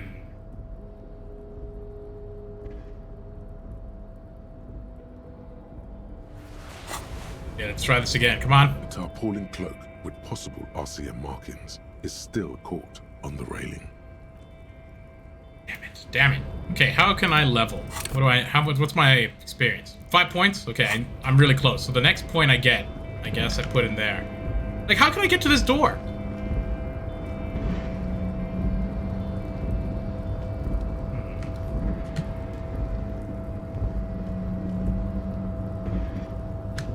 How do I talk to that woman? Do I have to, like, knock on that woman's door? I should put on pants. Wait. Dirty old jeans. Yeah, whatever. Put on my tie. Sweet glasses. Bum hat. Shoes.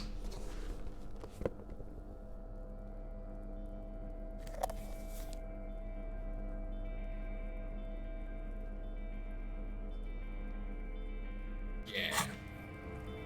Okay. See, like, if I could... how do I get to these doors? Like, the doors here at the whirling. I only need 5 more points. Like, look at how close I am. Couldn't I just, like, boost my friend up and get it? Come on. Yes? Damn it. Hmm. Check my objectives and thoughts. Find the husband, zoology, prove the authority. We're back to Joyce, the jam mystery.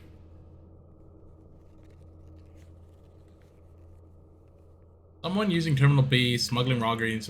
Joyce said that there are 3 drivers at the intersection. Who the hell's Joyce? Find Smokes and then smoke them. Oh yeah, I need to get Smokes. That'll give me experience. I forget who Joyce is.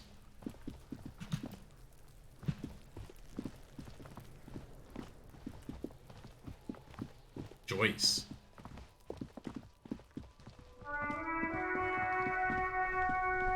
Is Joyce the radio person? Get out of my way. I need to go get cigarettes. Wait. A colorful display of cigarettes and alcohol bottles line the shop wall, inviting you closer. Again, I'm obliged to inform you that both alcohol and cigarettes damage your health. Here you go, mister.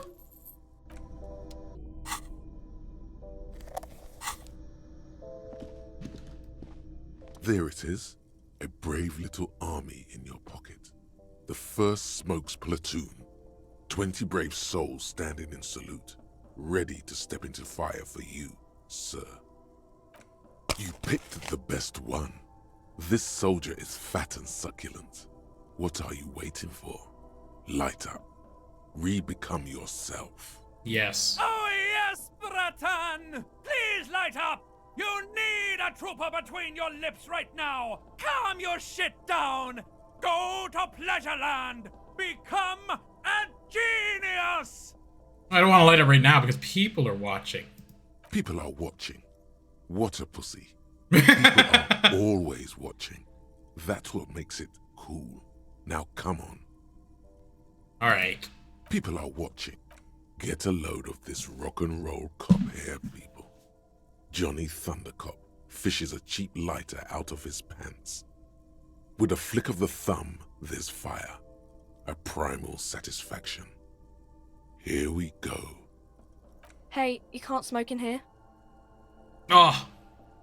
God Please, damn you. don't fuck with Frit. Shut up.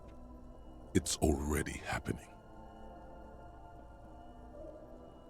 What are the repercussions if I do this? Repercussions? There's a high risk of glory, with a mild chance, cool, genius. Smoking makes you into an intellectual. Everybody knows that. That's true. That's true. It will help you concentrate a bit. That much is true. It only lets you concentrate because you're in nicotine withdrawal. It only mitigates its own. Blah, blah, blah. Boring. Light it up. I'll throw it away for now. Already you regret it, looking at the pack. But don't worry. You can come back to this later. The army of Smokes is honorable and faithful to you. You have your entire life to return to it. You've passed up your chance to start smoking cigarettes for now. What? Don't worry. I just didn't want to smoke them in here. Start smoking becomes available again in 3 hours. God damn it. God damn it. I just didn't want to smoke inside.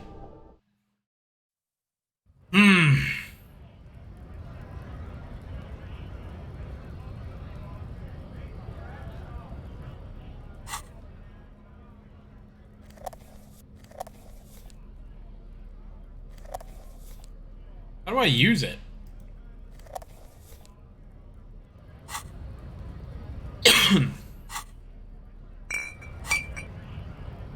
Got booze and freaking cigarettes in my hand. Okay. So I wanted to smoke. Okay, let me look at my thoughts.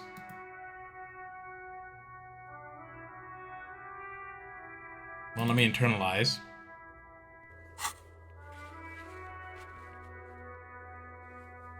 Who's Joyce? Joyce on the radio? Has to be. Hobo cop. You see a set of steering levers, a radio microphone. Radio. This is Precinct 57. How may I assist you? Having this problem lately. Oh. Wait, okay, so that's not Joyce, that's Alice. Who is Joyce? Who is Joyce?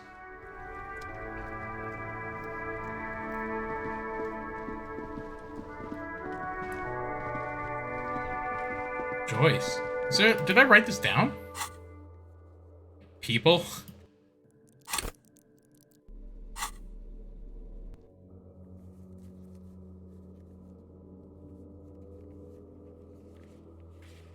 Report back to Joyce. Who is Joyce? Now track by badge. Who put your clothes in the trash? Ask him if he knows anything about the victim's clothes in the trash. Oh.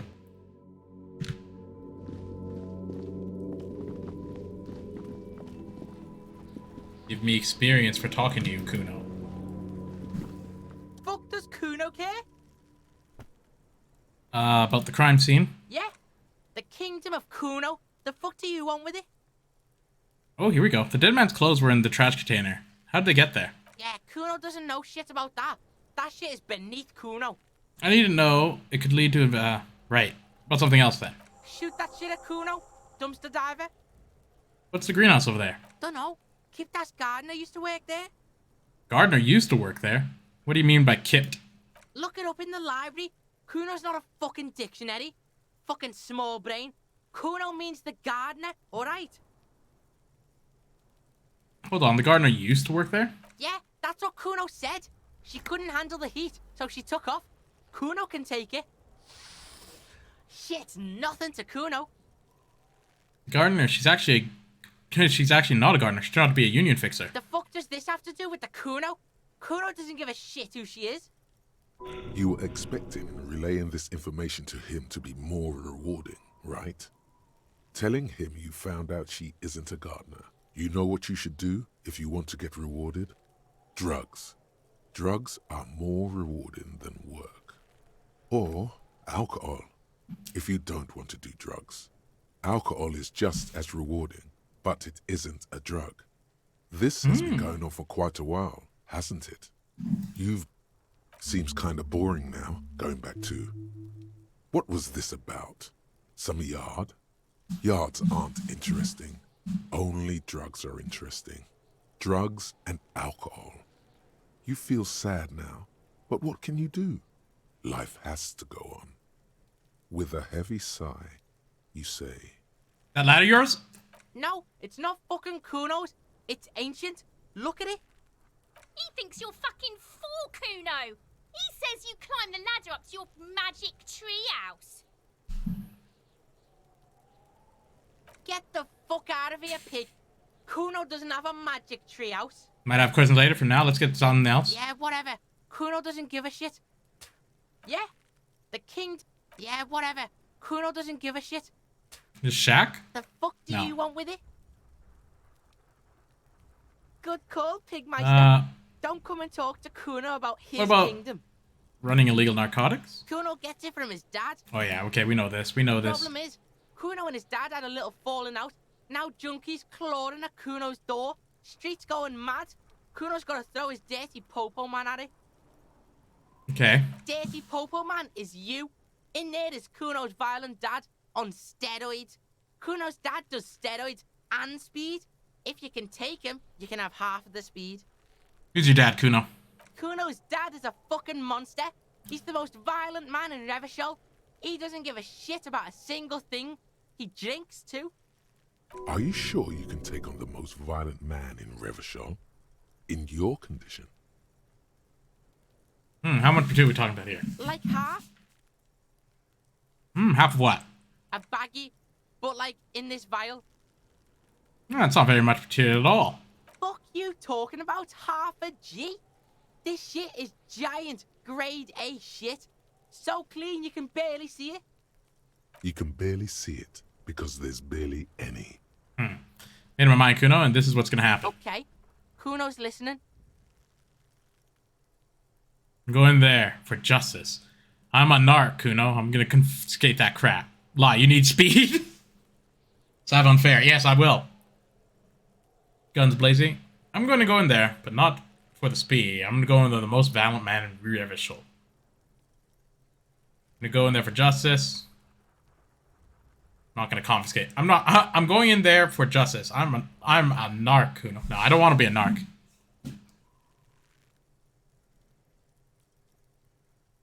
Get that speed, because I need it. Alright, pig. You can plug him, but you can't stop him. It'll only buy you time. Just get in the apartment building. Kuno knows you already fucked your way in. Kuno knows everything. Go to room 12, first floor, and kick down the door. police violence style, Kuno style. And then it's action time. You're locked in the room with violent fuckheads. That's it. Next time Kuno sees you, you better have his shit. What the hell are you signing us up for here?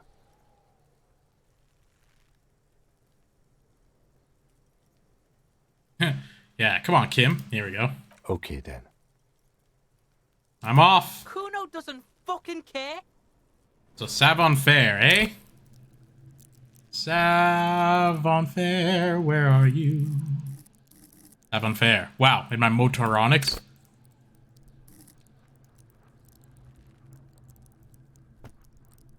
So is this what I want?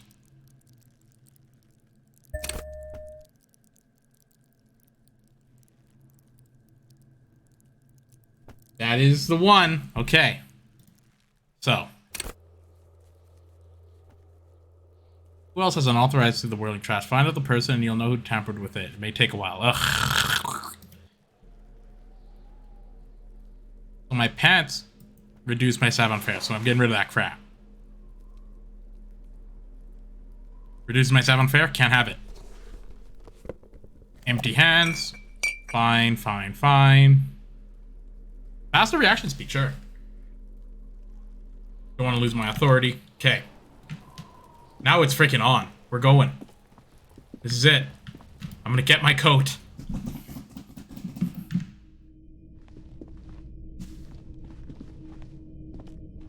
I think I min-maxed it.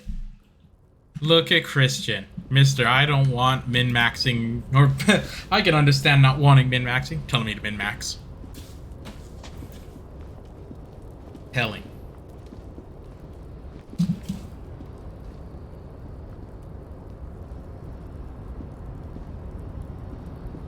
Yeah, walk there nice and slow.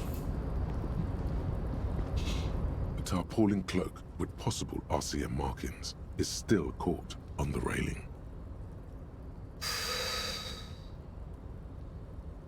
42%. Did I optimize my gear enough? Let me double check. And not right now. Double check again. Frederick. Anything give me Savon Fair plus?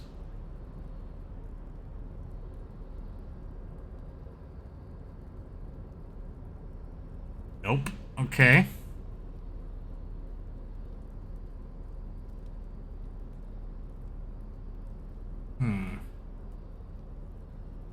Okay. This is as optimized as I get. Tarpaulin cloak with possible what the hell, Kuno? markings is still caught on the railing. Why do I see Kuno? Okay. I'm gonna close my eyes because I can't bear to see it. Did I do it?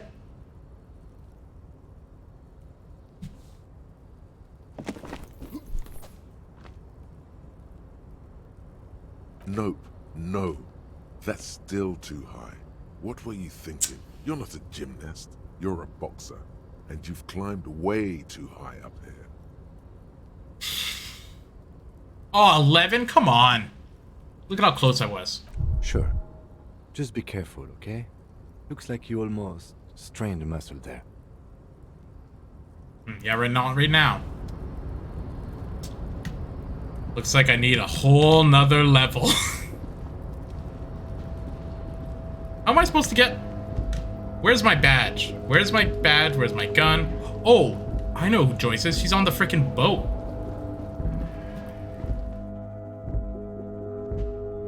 Yes. Give me experience, lady. Ugh.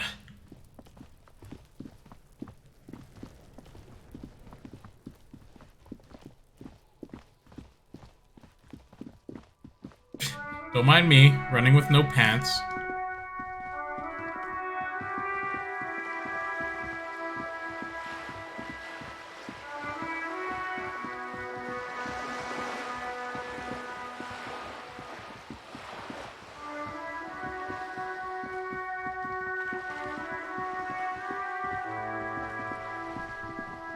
I'm a cop, you see.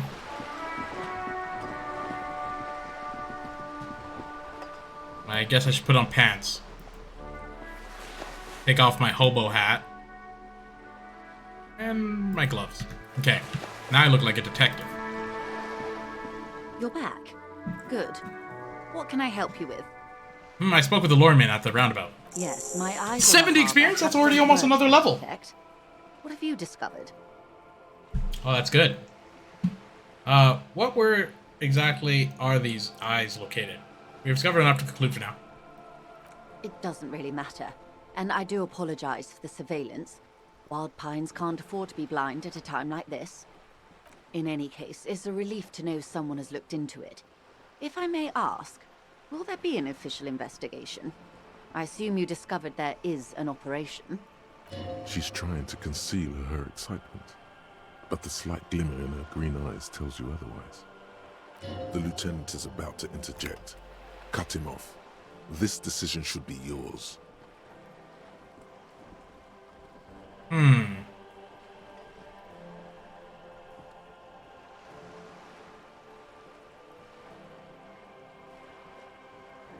I'll let the lieutenant do it, because I want him to be happy. If there is an investigation, it will be part of an ongoing operation, subject to confidentiality. I'm sure you understand. Of course, detectives. In any case, you've held up your end of our arrangement. I trust you with the rest. Now it's my turn. I wouldn't normally break protocol like this, but the situation demands it. If you don't solve this murder, I'm afraid we may have a bloodbath on our hands. The words bloodbath sound cold in her mouth. They taste of iron and strawberries. What about this bloodbath? I've already heard the connection between the lynching and the strike, but I need your testimony. What about bloodbath? Yes. I'm afraid this strike may descend into a small-scale civil war, with possible consequences for all of Rivershoal West.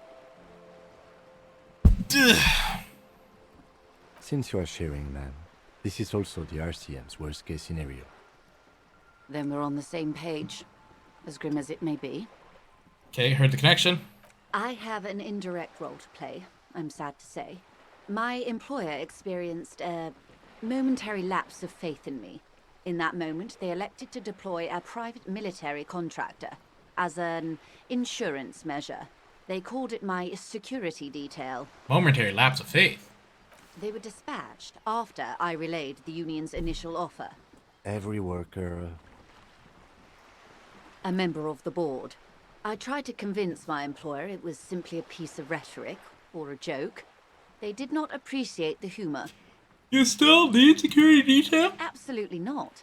These mercenaries are muscle, pure and simple. They are meant to intimidate the Union into surrendering. Who are they, exactly? Crenell, an Oranese military company. As far as I know, 3 arrived in Martinez. They report to me sporadically, but they do not answer to me. To be frank, our relationship is deteriorating. They wear ceramic armor, have semi-automatic weapons, and years of combat experience. They also have trauma and stressor disorder, and no idea how to conduct themselves in an urban civilian environment. So, what happened? The story is, one of them, the Colonel, ceramic I don't armor. know his real name, sexually assaulted a local woman while he was drunk and separated from his unit. This allowed some of the more militant Union members to subdue him. So she's talking about the guy who's hung up in the back right now. He was taken out behind the whirling in rags and lynched last Sunday night. What then? Nothing. Mr. Clare refuses to let me into the harbor. I have not been able to discuss this matter with anyone there. The remaining 2 Crenell contractors carry out their orders, for now. For now?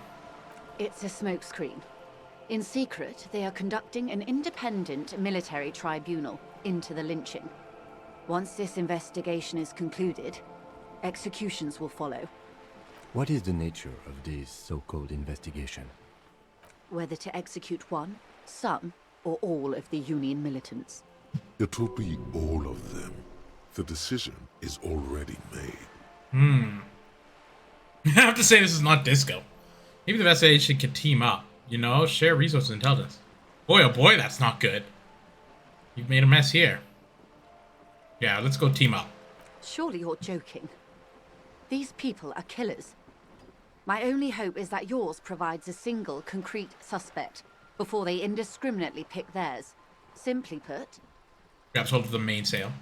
if you don't pin this on someone good and do it fast, they will identify and execute everyone present at the lynching. This in turn will force the Union to respond. They would have to project strength and power. The Debardeurs have over 2,000 men. It will be 1,000 to 1. Have you ever seen a Hornet invade a beehive, Lieutenant? It's not pretty. These men work in tandem using semi- and fully automatic firearms. Their armor is virtually impenetrable to muzzle-loaded weapons, even yours. Most Union workers don't have guns at all. As I said, a bloodbath. That's a pretty bleak scenario you're describing. Many bleak scenarios have already come true. Nameless, badgeless detective of the citizens' militia. All we can do is keep the I got another level? way. One single concrete suspect. Guess who's gonna try jumping again? And I may be able to defuse this situation. Wow, just talking to this woman got me a full level. Wow. Can you tell me about Kren now? Not much. Their public resume is relatively good, as far as private military contractors go. I believe they were once called Downwell. Down a deep, black well. They boast a long list of clients. Saint-Baptiste, Welchman-Lorenz, Eintracht. A warning sign, however. The operations concerned all take place in third or fourth world countries. Guarding facilities, escort missions and such. Meaning they're used to operating in war zones. Yes. All the good conflict corridors, Supramundi, Yesut, the Seminese Islands, countries that don't have a good record reporting atrocious military conduct on their soil. Anything else you got on them? Sadly, no.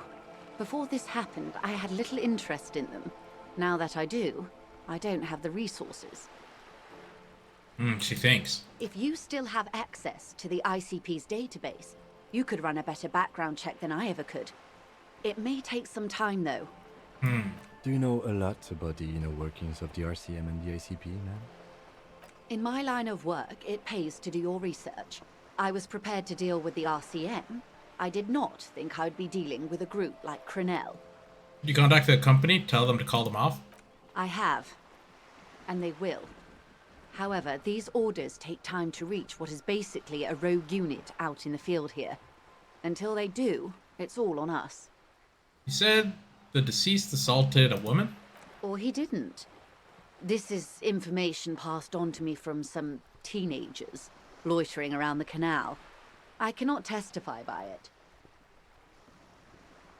What did these teenagers by the canal say? That the man was killed because he assaulted a local woman. I've asked around a bit. This seems to be the accepted story around Martinez. The lieutenant consults his notebook, his eyebrows knitted in concentration. Odd. We haven't heard any reports about an assault in connection with the lynching. Where did it take place? And when? Last Sunday night, at the Whirling in Rags, the hostel by the gates. Supposedly, the colonel was drunk, maybe on narcotics too. Either way, he's alleged to have sexually assaulted a woman. Sometime later, a group of dock workers got their hands on him. And who was this woman? That's a good question, officer. I don't have the slightest idea. As I said, it's a rumor. About a rumor. In any case, it's what the colonel's remaining colleagues believe. You meet her soon enough, you feel. This colonel, the one who was hanging, did you know him? If you mean did I see him alive? Yes. But I did not know him. You don't know how you know. It's not written on her face, nor in her voice. But she had sympathy for this man. His name was? Lely. His service name. A nom de guerre, most likely. He wouldn't divulge his full name. Only one of them did. A bad sign if there ever was one. Tell me about the others first. One is a man. Corty, they call him. A nickname as well. The other a woman. Phyllis DePaul. Corty is the gunner, I believe. DePaul is a radio operator. What would you say was his eye color? The deceased. She closes her eyes, trying to picture the man's face, then shakes her head. I can't remember. That's all right, man. Anything else? Nationality? What would you say was his age? He was 40. Or 50. It's hard to say which. He had a combat injury on his lower jaw. It made it difficult to estimate his age, or gauge his facial expressions. This sounds important. What else? Nationality? Accent? He was, Occidental, I think. Light brown hair, a mixed accent, Oranese, or Messinian, maybe. His injury gave him an accent all his own. In a way, it was humanizing. He had to learn to speak through it, through the injury. That's all I know, I guess. I only met him once. Where are the remaining 2 mercenaries now? They've gone to ground, as it were. I don't recommend seeking them out. For one, they're almost certainly armed to the teeth.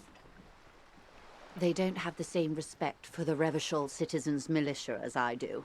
To put it bluntly, they think you're vigilantes. Ghetto savages. It will not be a fruitful meeting. Vigilantes. You're a professional officer of the only legitimate authority in Revachol. Still need to know where they are. You're likely to run into them eventually.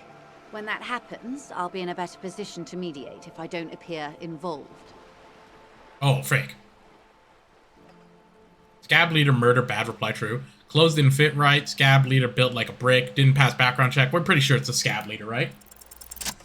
One is obviously the scab leader. Yeah, absolutely. At the harbor gates. The one chanting the idiotic slogans. He's barely maintaining his disguise. I think the head of the Hardy Boys is the other one. The other has a vantage point in a building south of the roundabout. They were keeping tabs on you while you were canvassing the lorry drivers. I'm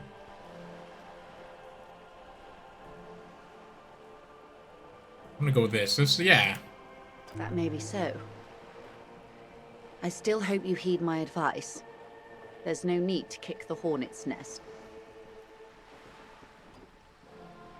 For all your talk of averting this catastrophe, the situation at the gate is a powder keg. Does this not bother you? I love that catastrophe. This is very French. Of course it bothers me, Lieutenant.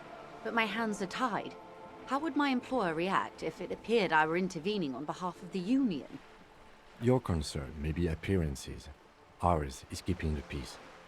One is probably in the building overlooking the roundabout. That would afford a good vantage point. In any case, it's practically inaccessible. Where is your radio for contacting them, if I may ask? Do you have an earpiece? Heavens no. I'm not an undercover agent. There's a short wave at the ship's wheel. Another question for you. I hope I can answer it better. What time do we have? Until the executions start. Truthfully, I don't know. It depends on their progress identifying the members of the lynch mob, and their impatience. They don't report their progress to you? Not on this matter. I'm afraid they consider this a personal initiative. The brief sign seagull squawking over the bay. 5 days, not more. Maybe sooner. It's a matter of days, not weeks. That's enough for now. I am sorry to have been the bearer of bad news. If there is anything else I can help you with, please ask. You ever see this dead body? Of course. Excuse my hesitation before. For about half a minute, in silence. It was taken with a Trigat not long ago. This is the man's upper body. There were no more markings on his hands or legs. Observe the woman's expression. Her mouth is relaxed. The accordion lines near her mouth vanish. The pearls of her eyes move slowly on the photo's surface. She has no excess of emotions for this cadaver. Has she seen dead bodies before? It's likely. Interesting. What do you think? Sorry. I was trying to see if I can read the web of interdependencies between these points. The stars. She points to one of the photos of the paper. I can't. But that's how you read this story. The points themselves don't have letters, numbers, anything. Their size, location on the body, and distance from each other tells you what they represent. Like stars in the sky. Close. Port cities. This is an Oronese map of the waterways, a sailor's tattoo worn by wayfarers of the Dolorian century.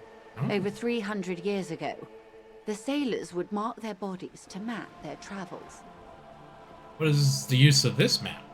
The sailor's soul would use it to fly back home if they should die abroad. Abroad This is or... a sort of contraption to be reeled back in by. The silver cord, they would call it. Where is he now? This one is going nowhere but the morgue. I've spoken with them. For now, the soul is fastened in the corpse. This one has flown quite far away by now. Nowhere there. Nowhere. There is no soul.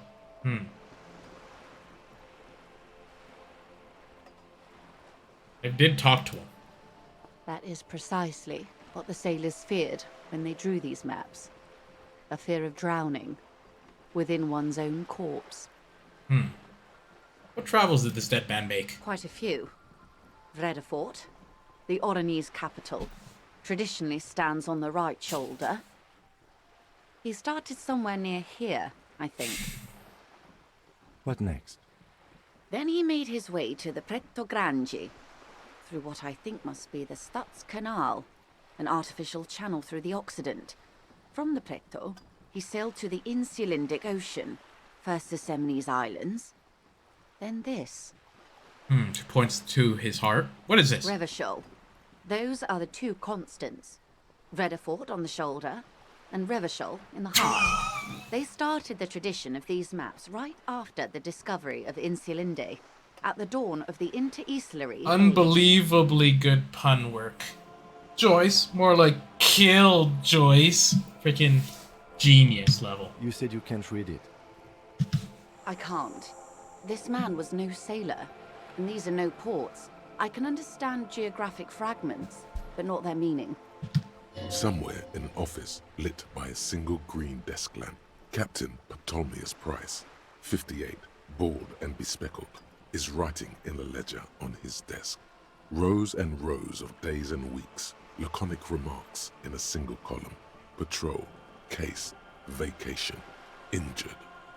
In Martinez, looking into Crenel, he writes in one. Then the man puts down his pen and rubs his temples with both hands. Outside, there is a siren. Distant gunshots on the streets of the Jamrock Quarter. This man is no brother of mine, but this is his service history. That makes sense to me. We have no more use for a map of the waterways, just like we don't need sailors the way we used to. This is what the custom would morph into on the Occident. Mercenary tattoos. Who could tell me more? His platoon members? The other contractors. Though I do not suggest you go and show them that picture. This man was their friend and comrade. It could go this or the other way. Maybe if you're tactful, it could be beneficial. Challenge accepted. I say we do it. I'm gonna 100% write it down. Do what you have to do, Detective. I don't think deciphering that tattoo should come before public security, but if you should wade into the mob to find out, I couldn't stop you. We will be careful, ma'am. That's all for the tattoo. Thank you for your help. Is there anything else I can help you with? Nope. Looks like I gotta go put more points into Savon Fair. Because I need it. I need it. I need it. This time, I'm gonna take these damn pants off. I was talking to her without shoes the whole time. Funny. These pants off. Now I'm ready. This is it. I'm getting that jacket. I'm getting it.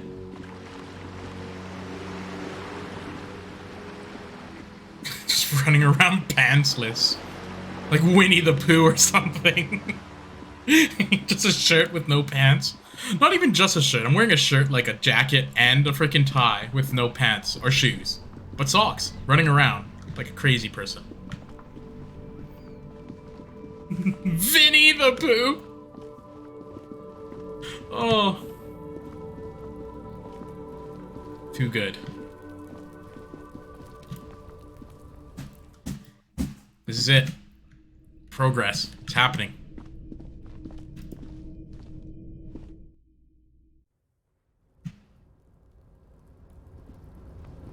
Oh, do I have my thoughts?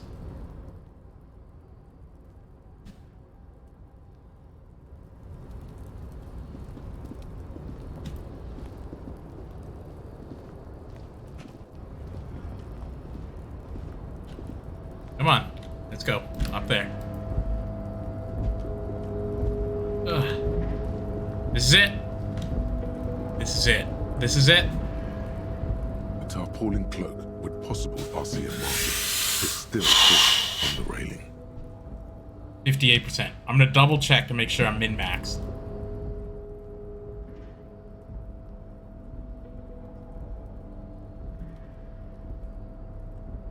Might as well. Why not? As long as it doesn't hurt my Savon Fair. More reaction time, sure.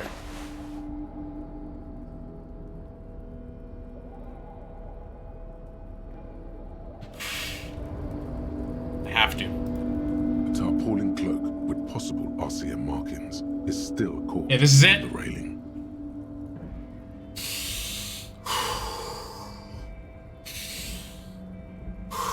Actually. We've been going for about 2.5 hours, meaning I'm gonna take a momentary break to go to the washroom and stuff. The cliffhanger for a minute. It'll only be a minute, though. Wanna be right back.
I've returned. I also got myself a tiny little snack. Just a little morsel. Okay. This is it. The tarpaulin cloak with possible RCM markings is still caught on the railing.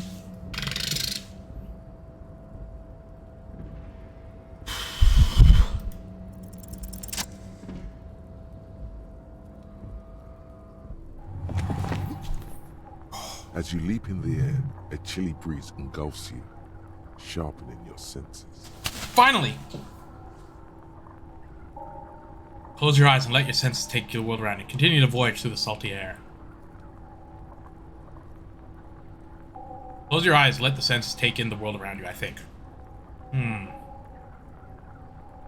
What do you think? Continue the voyage through the salty air? No, I'm gonna close my eyes. I'm gonna be in the moment. I don't need visual stimulation. Ankles tingling from the tension, blood roaring in your ears. You are ready for your rendezvous with the concrete pavement below.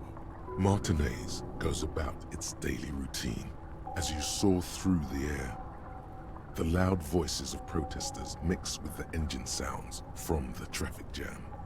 Waves crash against the pier, and dense, salty sea air fills your lungs. He's so on the money, Bratan. Just imagine yourself dual-wielding a bottle and a flaming cigarette whilst airborne. That's so funny. I actually had that on. Don't let go of the moment yet. The corpse is dominating the yard, and the stench is nauseating. Even so far from the epicenter, it brings tears to your eyes. We'll take care of that body too. We'll take care of all of it. Continue through the salty air. As the concrete floor I hit hard. welcomes you, you realize it's been a while since you felt so alive, alert, capable. Must be the adrenaline. I knew you could do it. My climbing down might not have been as disco as your jump. I got an achievement, the goodest of good cops. With your feet firmly planted on the concrete, the noise of the harbor rushes back in. Finally. Finally! You're mine!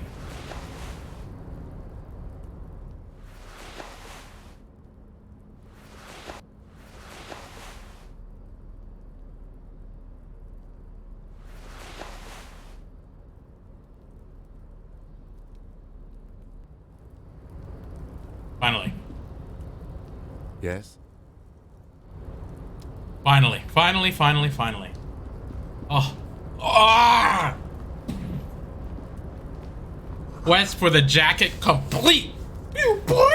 Locked in. Collecting rainwater.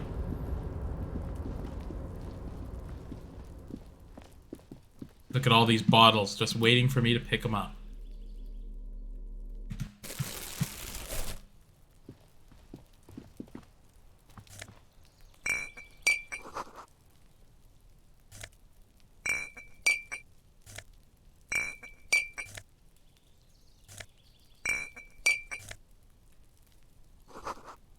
At least 3 packs worth of cigarette butts. Well, what a good deal.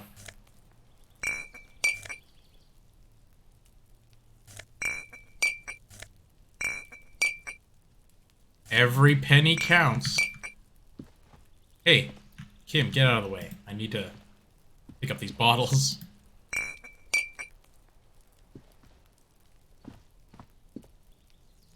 Whoa, whoa, whoa. Almost lost a whole other bottle there. This is the night watchman's booth. The name on the door reads, René Arnaud. Oh, so that's where Renee works. I'm gonna look around. If you must.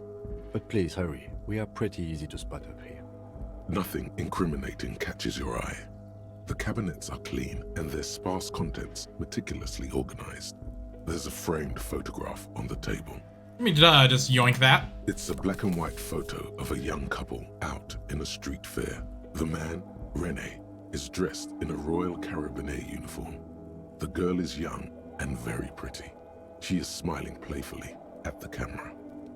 René looks like he's about to smile. This photo must be tied to some good memories. Why did you take that picture of René? I'm a cop. I'm it's instinctual to collect evidence. Make an artistic photo of Kim. No, I'm gonna ask about it. You're really interested in that old soldier. Not sure I understand your fascination, but sure. As long as it doesn't take up a whole lot of time. Oh, interesting.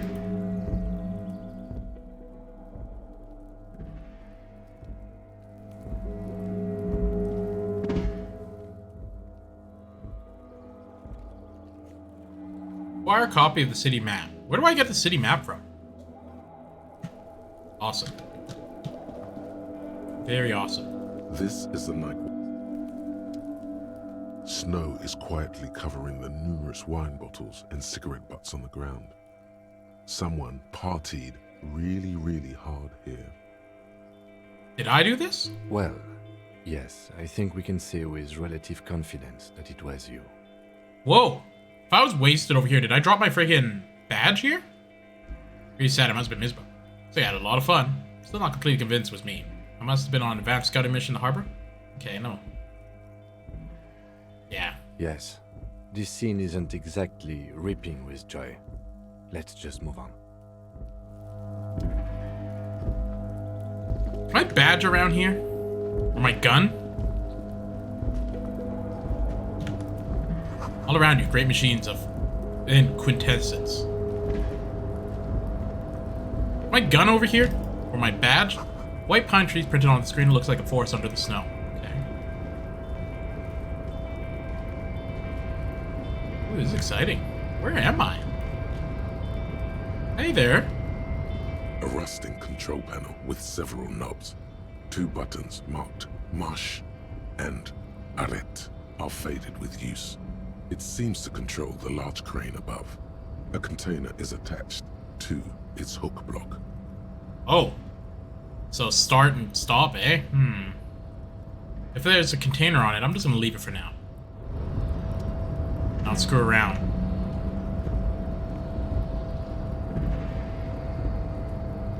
Convenience, or what do you mean? Oh my god. 91 cents. You see faded industrial lighting the platform. Kavalsund.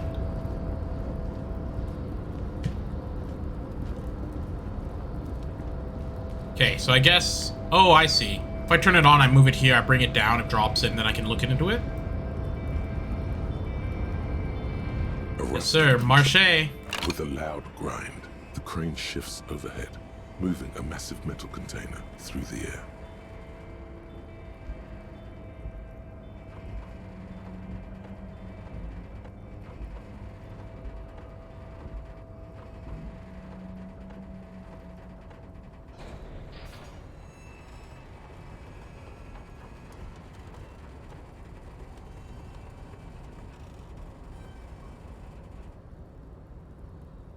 And with a surprisingly quiet thunk, the crane places the container down. This crane was built with a purpose, which has now been fulfilled. To move this container. What's inside the container? Who can say? All you know is, it's special. I can't see how that was worth the ruckus, except for seeing the crane in action, which I admit was satisfying. Resurrect. The crane does not return to its original position. It does not move at all. That makes sense. Turn it off. I made myself a little happy bridge. Wait, can I go over here? Let's check over here real quick. Shipyards ahead's oddly quiet. Great machines are sleeping. Bunch of things. Ooh, stuff. My badge over here. Money. Industrial size thermos. Smells of burnt coffee. Money. Some guy. Go in there. I will go in there soon, but I'll go there. All this. Musk oil. Rust comes from the chasm in front of you. Smells like blood. Must be locked.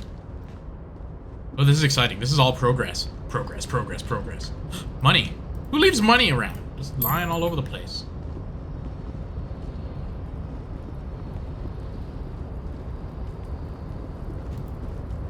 Let's see what this is all about.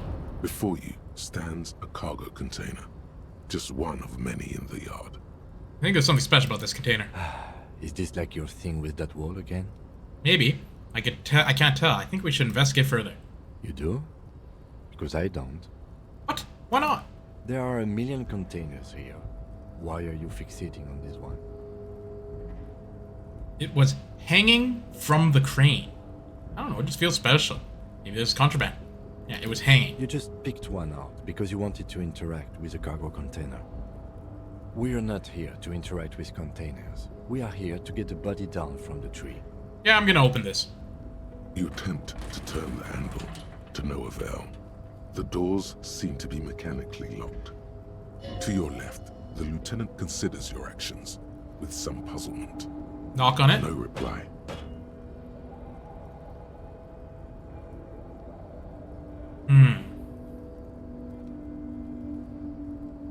Nothing more to see here. Yet. I'll have to come back to you.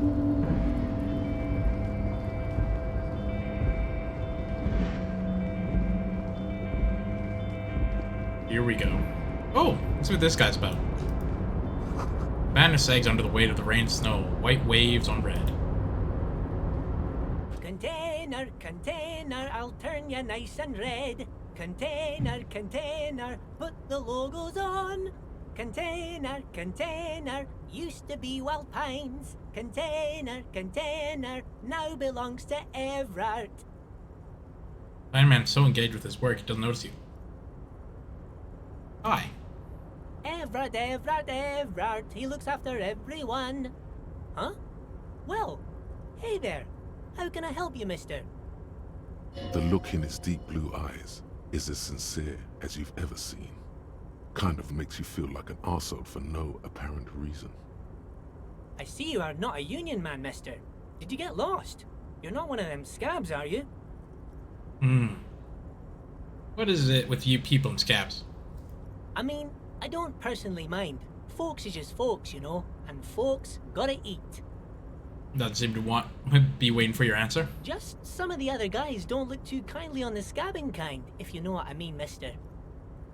What are you doing with the containers? Where is everyone in the harbor empty? Do you work here? What's in the container over there? Oh yeah, that's what I'm actually looking for. Oh, that one. That should be empty as far as I know.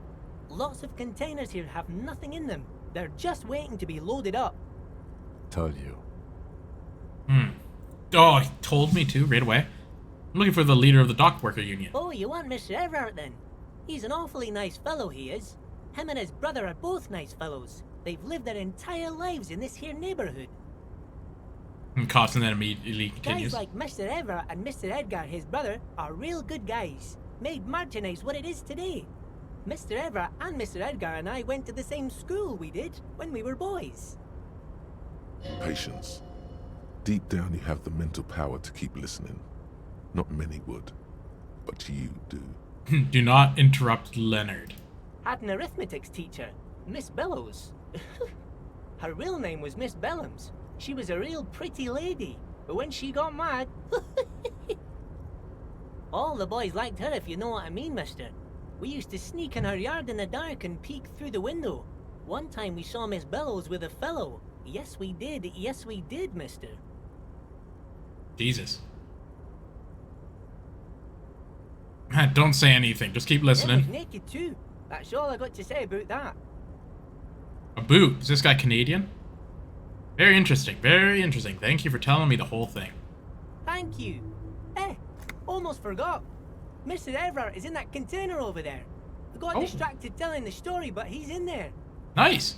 What are you doing with these containers? Oh, I'm just making some covers for them containers here. Yes, I am. Yes, I am. So it's easier for the crane operators to spot them.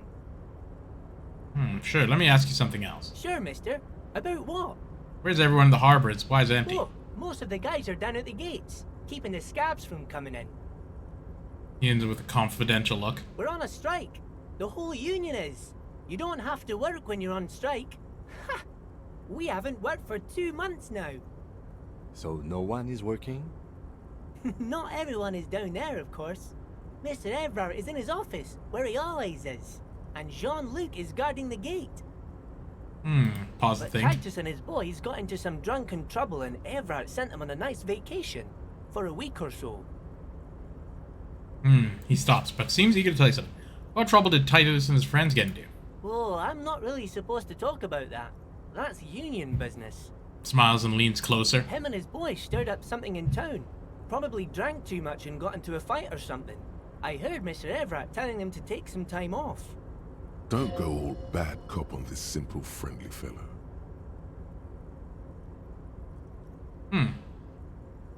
Really? Did they kill someone? No, I don't think they killed anyone. Let's better talk about something else. Titus and his boys do good work. I don't want to get them in trouble over a little drinking. Let me try that again. Oh, we're on a strike. So no... But Titus and his boys got into some drunken trouble and Everett sent them on a nice... Oh, I'm not... Him and his... Don't go all bad cop on this simple, friendly fellow. But what did they actually do? I guess the boys got a bit too rowdy and had to let out some steam. I don't really know the details. That's just how boys are, you know. I haven't been in a fight since I was in middle school. Easy, Leo. Let's keep this on the hearties. Looks like he says it. Too rowdy. Leo, what kind of fight did they get into? Did they kill a mercenary? Okay, Leo, let's hear about the fight you got into. Yeah, I'm gonna ask him. I'm not gonna lead him. I remember I was the runt of the class. The bigger boys always used to pick on me. You see, I had a bit of a temper back in the day. Flew off the handle like nobody's business. It's funny that you got here now. This was like the first people I met after Kuno. That's so funny. But Mr. Everett and his brother always came to help. Once they beat old Noel Becker so bad he needed stitches on his head. Noel never started another fight with anyone after this. Mr. Everett and Mr. Edgar are real nice guys, mister. You should go talk to Mr. Everett. I'm sure you'll be good friends. He's friends with everyone around here. You're never getting anything useful out of him. It's good enough you found out Everard has a brother called Edgar, and he helped Leo. You work here? Yes, yes. Everybody needs a job, and this is mine. I'm Leonard, by the way. Leonard Bellick. But everyone calls me Leo. Middleman raised his hand with a welcoming gesture. I'm like Mr. Everett's right-hand man when Mr. Edgar is out of town, and Mr. Edgar's right-hand man when Mr. Everett is away. Actually, Miss Beaufort is the right-hand man, but she's a lady. Who is this, Miss Beaufort? Oh. A real pretty lady with a skin like those Douai Sucre candy bars my missus likes so much. Them are real nice to suckle on once the dinner is done and me and the missus sit down beside the radio. But I can't listen to the radio all the time. There's so much to do around here and I'm always busy keeping things running here. Yes, I am. Yes, I am. Stay on this Miss Beaufort topic. Hold on, who is this Miss Beaufort you mentioned? Think you're doing a great job around here? No, he'll lose it. Yes, pretty sure this place would be told to fall apart. Okay, yeah. Who's this? Oh, Lizzie. She is a real sharp tool. Mr. Everett put her through some fancy school and everything, east of the river. 4 years she was gone, and when she came back, she was all fancy and lawyerly. But she's a real nice girl. Grew up in this here neighborhood.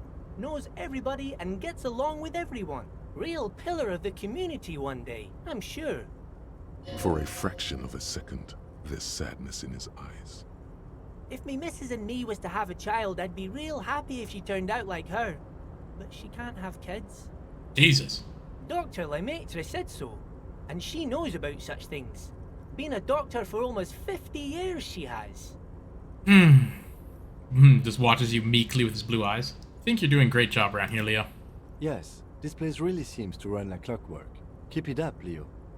Lieutenant smiles a little, man. Well, thanks a lot. Coming from you, it means a lot, really. Sometimes I feel some of the guys don't really get how much I bust my ass for them here. But you guys are alright. The white rectangle on your clothes might not mean an awful lot in Martinez, but the recognition from an authority figure made Leo's day. I'm off. Bye-bye now. Oh, that guy gave me a lot of information. Okay. I gotta look fancy. I can't be freaking wearing this hobo hat.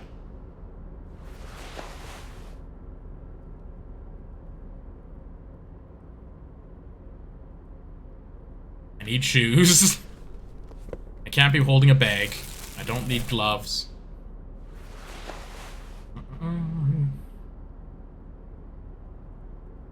Okay.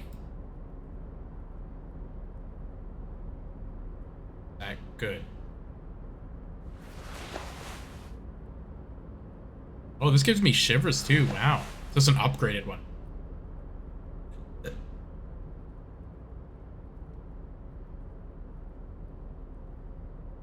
Okay. I am a detective. Dressing all nice for the Union, man. I know. It's like I'm going up to you when I've been a bad guy in the Union. I'm like being a principal or something. The coffee's a giant thermos, it's still lukewarm. The stairway pallets leading up.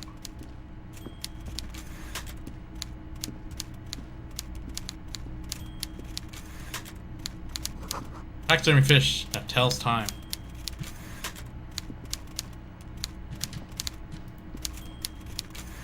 Well, I suppose there's only really one guy in the room that I should be talking to. Before you is a walrus of a man, seated behind a large desk. He looks up from his work, not the least bit surprised to see you. walrus of a man. With great effort, he straightens himself up in his chair, yet says nothing. He simply stares at you. A typical power play.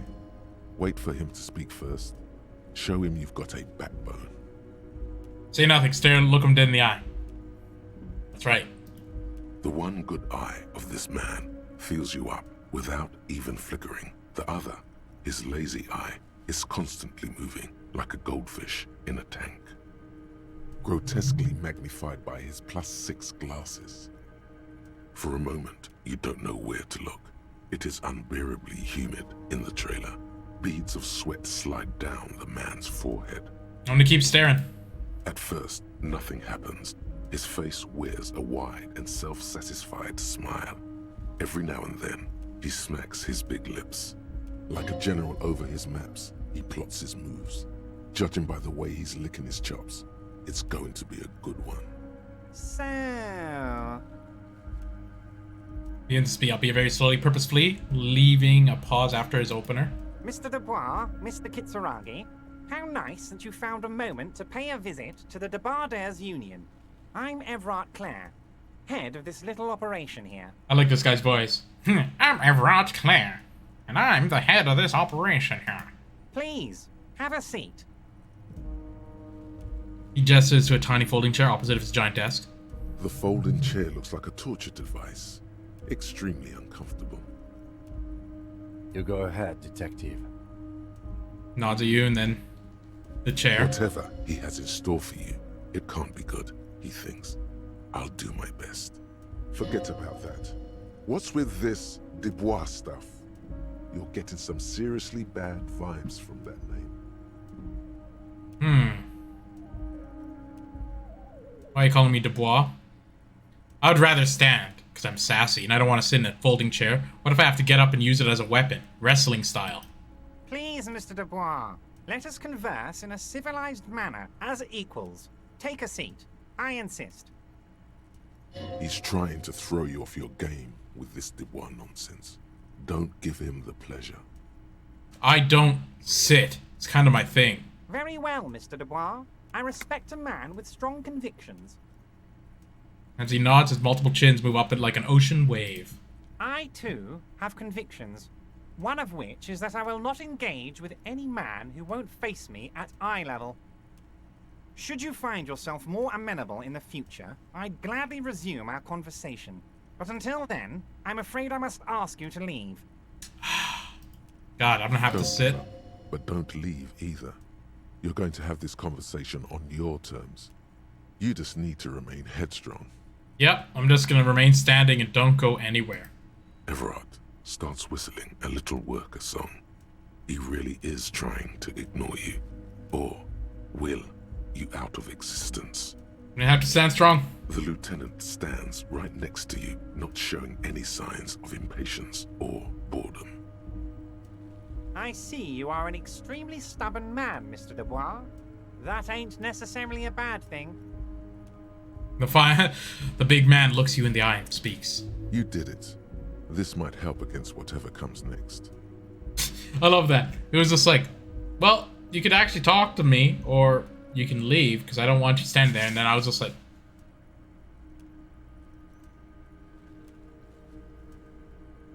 And then he was just like, yeah, alright, okay, I'll talk.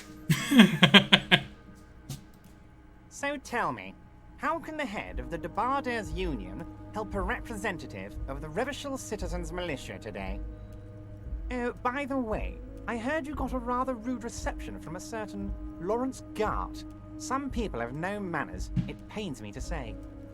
This should take care of that nonsense. He points to a giant novelty check on his desk. It's absolutely comically huge. It should be sufficient to cover your expenses for a few days and patch over your differences with a cafeteria manager. Go ahead, take it. He points at it again. Hey, that's 25 real. That's good money. Think of all the stuff you could.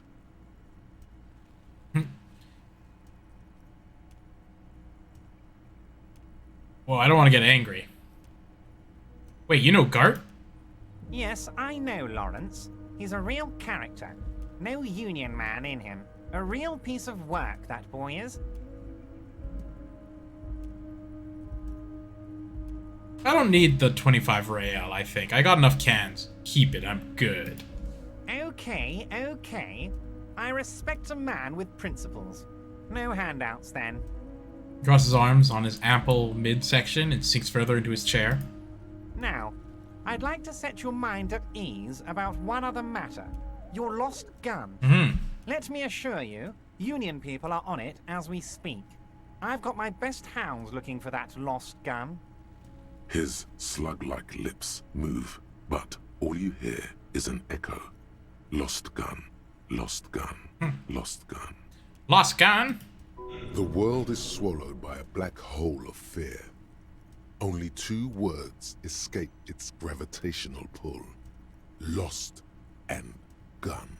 How do you know about my lost gun? I know everything, Harry. Right now, I know that you're worried. Don't be worried. Everything's going to be all right. It's not like you left it loaded. You didn't lose a loaded gun. Local children aren't out there playing with it right now, pointing it into their own mouths. It's in a safe place. I just know it. I have a feeling everything's going to be all right. Oh, you took the seat. Yeah, I'm not taking no seat. 42%.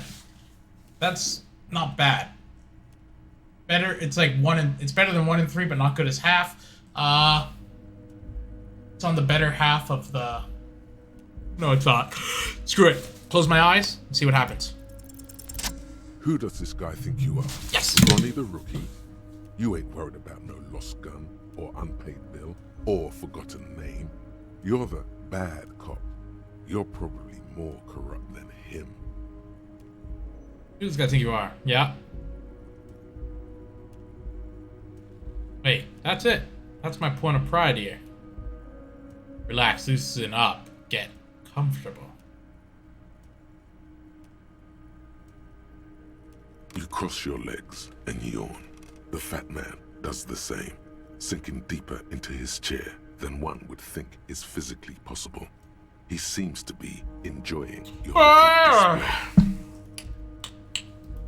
Good. Now lean in with some corruption. Listen, Vart, pal, we both know what makes the wheels of this world turn. That we do, Harry. Let them say what they will about you and me. We're both born fighters. This fighter only sits on a throne. Nice bit with the chair, by the way. Good way to keep your guests on edge. Or, this fighter only sits on a throne. I'm gonna have to go with the chuckle. Why, thank you. It's always nice when a fellow professional appreciates your work. Good bit, that. That's it. Now kick back and add a final flourish for dignity. This is a worm's lair, and we both know why I'm here, to help grow your horde. I'm not saying I'm corrupt. I'm rational. Thanks for the hospitality. Feel free to visit me down at the station sometime. Ping. I think this is, See, this one's too much. I think this is the saying I'm rational makes sense. I'm trying to be cool here, right? So, thanks for your hospitality.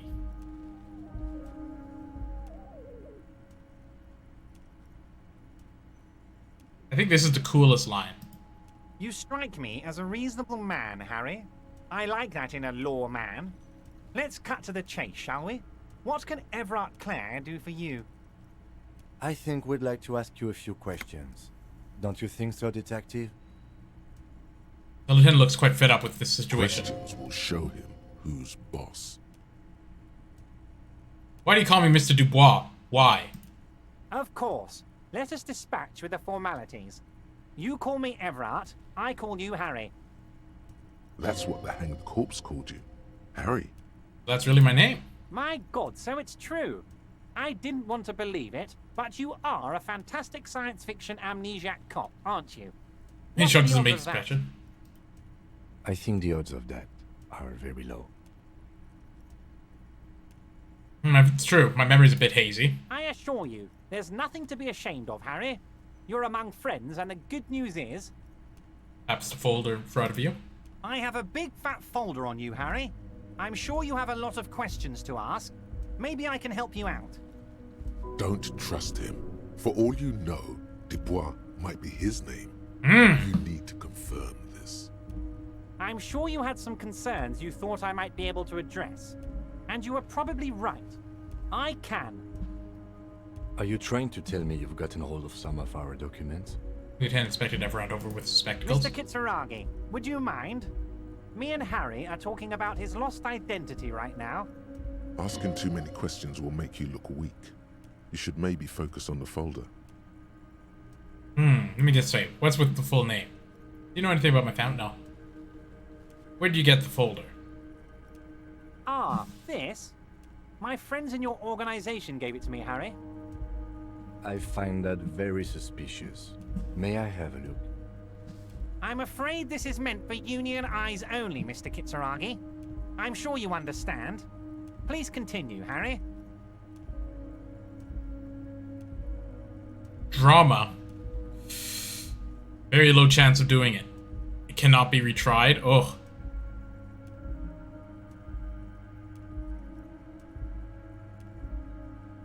Get this straight. What's my full name? It's Harry. Harry Dubois.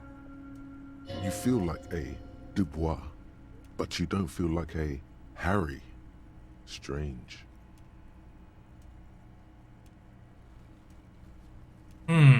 Wait, I thought you were Harry Dubois. I feel like Dubois, but not quite like a Harry. Something longer. Okay, I like it. I can work with that. I can work with it. I think that's fine. And I can work with you, Harry. Now, what else can I do for you? You know anything about my family? Do I have wife, kids, or...? Family? Harry, you're not a family man. There's not one peep of family in here. Unless you think you're a family man. Do you strike yourself as a family man, Harry? You're right, I don't. That's why I like you, Harry. A good man knows both his strengths and his weaknesses, and you, my friend, you are one of the all-time greats. What kind of cop does it say I am? Harry, you're not simply a cop, you're a star. A bright shining star in the drab law enforcement sky, outshining all other stars. You're a superstar. That's what I like about you, Everett. You get me. Of course I do, Harry. And I'm gonna help you shine. I'm gonna put you on all the big stages. Your name in giant neon letters. Harry Dubois. The giant neon sign reading Harry Dubois, hanging from the Cavalson crane, can be seen all the way to Jamrock. Somewhere in Mirova, a beautiful woman sees the bright glow on the horizon and says to herself, "Oh my God, I shouldn't have left him."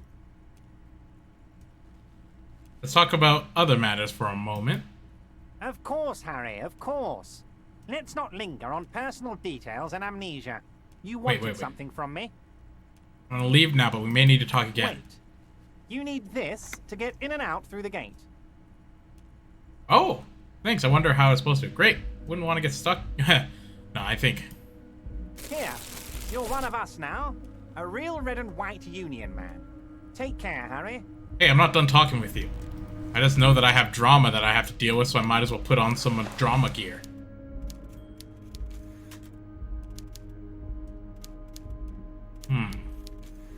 I only had one piece of drama gear. Either way, I need it. Mr. Dubois. Oh, I bet he's still fuming internally due to your no-sitting escapades. He doesn't like to lose a battle of will.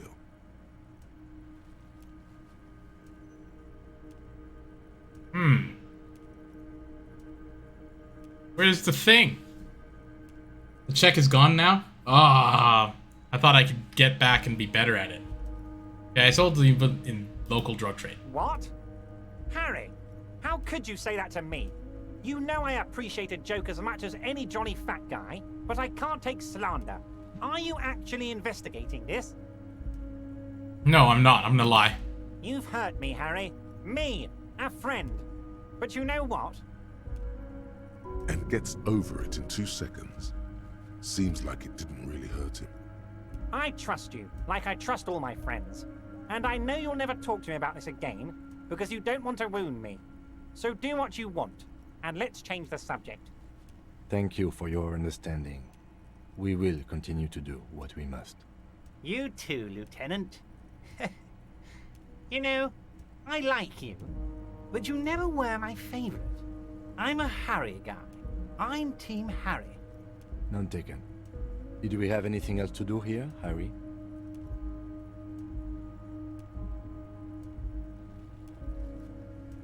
Let's ask about the dead body. Can you help me get the dead body from the tree? You might have noticed there's one hanging on a tree behind the hostel cafeteria. Team Harry. Oh my. Don't take this question personally, but why would I get involved in this matter? Mr. Clare, the man was hanged with a cargo belt. A steel-reinforced cargo belt. It's safe to assume the Union had something to do with the murder. Besides, getting the body down would benefit all of us. It's a stain on the neighborhood. I'm gonna say nothing. I can certainly see how having him up there might start affecting some real estate values. He licks his fat lips and smiles. But of course, all joking aside, I am going to help you. Here comes a headset, radio phone, that's right, and then clicks the button. Jean-Luc, my boy, I'm sending 2 police officers down. They have a dead body in a tree problem they need help with. Namely, they need it to be taken down. And Jean, please take it easy with the race science. That's a yes to getting the body down, no to the race science. He hangs up, but turn back to you. You can find Jean-Luc down at the gates. He's the big impressive one.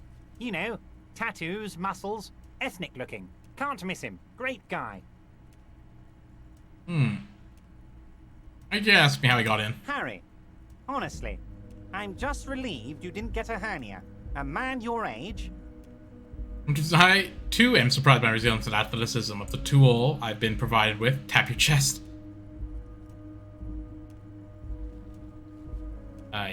Yes.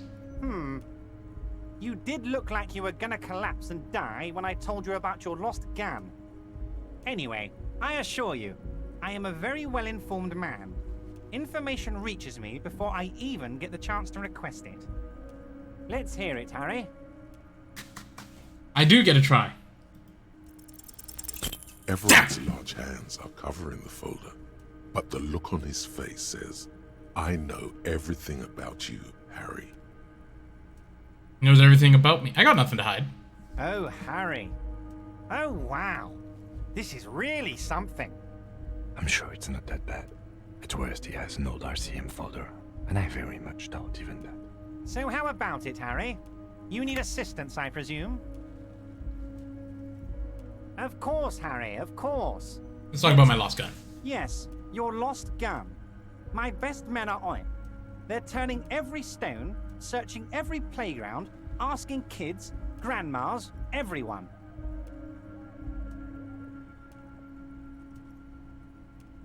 Your gun will be found, Harry. Let me assure you of that. It's just a matter of time and effort. The only way to find it seems to be working with him. He might even be holding your gun hostage. Holding my gun hostage. Wait, gun may have been bought from Roy's pawn shop. Have your men factored that in? Oh, he hasn't, I don't think. Well, not be backman with the gun business. I don't care about my gun. Keep it. Yeah. Yes. Thank you for the hot tip regarding your lost gun, Harry. My men have indeed factored in that you pawned it. Now, please, let the professionals do their job. Kick back, Harry. Relax. I have great guys on this. You focus on what's important. Building our relationship for the good of Martinez. It did not come as a surprise to him. He might actually not be bullshitting. I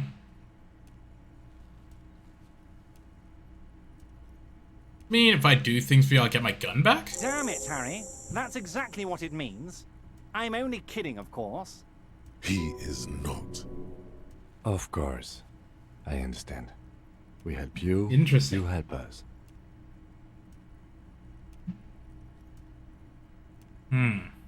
What's a container outside of your office? My dear Harry, there are literally millions of containers in this harbor. I couldn't possibly remember what's in all of them. Something special about the one attached to this Vault train. Harry, you smooth-talking son of a bitch.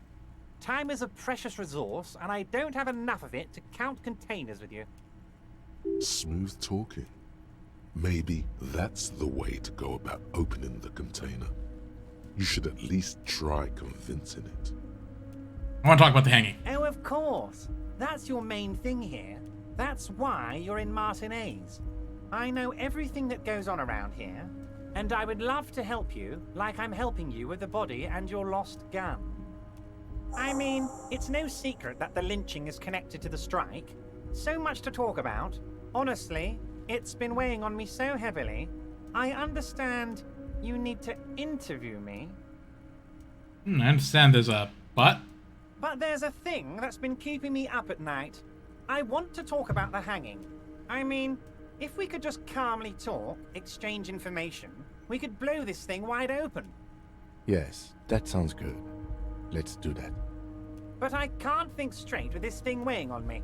You're police officers, aren't you? I have a crazy idea. You guys are basically door-opening machines, incredibly talented at opening doors. I've opened a few doors in my life. And I'm sure you're going to open this one with flying colors, Harry. This really is very simple, and there's nothing shady about it. Does this jiggling ooze think he's going to use you? He's got another thing coming. Play his game, son, with your eyes peeled. He's going to slip up, and when he does, you're going to come out on top. Accept the task? Maybe. I'm gonna accept it. Why don't you just open it yourself? Whose door is it? I bet you don't even know what's in it. Damn, fine. I'll look into it. We need to talk about that murder. Fantastic, my friend. Just let me know when it's done and we can take our friendship to the next level. He flicked his fingers. You can get the key from Manana. He's down by the gates. Manana's like a free agent in the Union. Special operations. Hardened socialist. A real free thinker, too. He'll tell you precisely where the door is. One last thing, Harry. Just open the door. You don't need to go in or anything. I just want that weasel to come home and see the unlocked door. I bet Joyce, the company representative. Oh, that's very nice. I haven't gotten around to her yet. I'm very, very busy, you see. Just a bum I on the hope you're sleeve. getting along. One thing I want to make very clear, Harry, is that this is not some kind of union versus corporation situation. Everyone is just pals here. Just pals. We're all trying to do what's best for Martinez here. Don't feel like you can't cooperate with her because you and I are such good friends and I'm helping you get that nasty body down from the tree. And with finding your lost gun. I'm not a jealous guy. Whoa, that's so nice of him. Suspiciously nice. You sure? I find it a little odd. What happened to the previous negotiator, Mr. Gaumont? Joyce said that the previous union leader vanished under suspicious circumstances. Why haven't you let her in to see you? I think that's the one. If she actually wants to see me, she will find a way. Any good negotiator would. And I just don't have anything to discuss with a bad negotiator. He doesn't want to see her. It's as simple as that. What happened to the previous negotiator, Mr. Gaumont? What do you mean, Harry? Nothing. I let him go. He made concessions with the company in previous negotiations. Why would you let an ally like that go? He's an old man, Harry. I wanted him to spend more time with his family. God knows how long he's got left. You called him a midget? Harry, I have little people in my organization. I would never call someone a midget. What is this?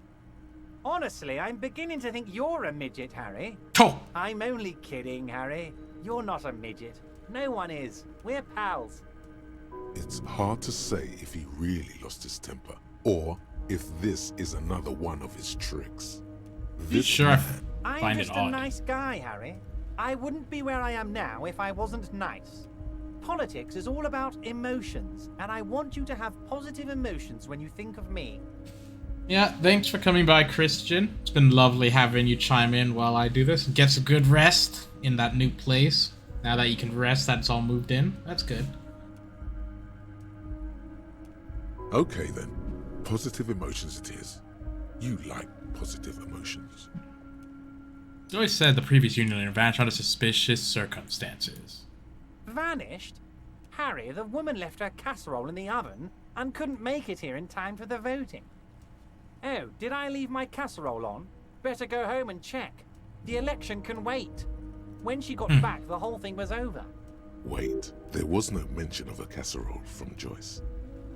Funny, Joyce didn't mention any casserole. Harry, Harry, Harry. Do not fixate on this little matter. Maybe it was a rabbit stew, or a hairdryer, or an iron. The point is, her heart wasn't in it. Mine was. That much is true. His heart truly is in it, though you wouldn't think so by looking at him. If it's spilled blood you're looking for, then there certainly isn't any in his expression or demeanor now. Alright, let's talk about something else. Of course, Harry. Let me just assure you one more time. It's perfectly okay to share anything we discuss here with this Joyce. This is a completely transparent organization. I have no interest in what she is doing, but I myself have nothing to hide.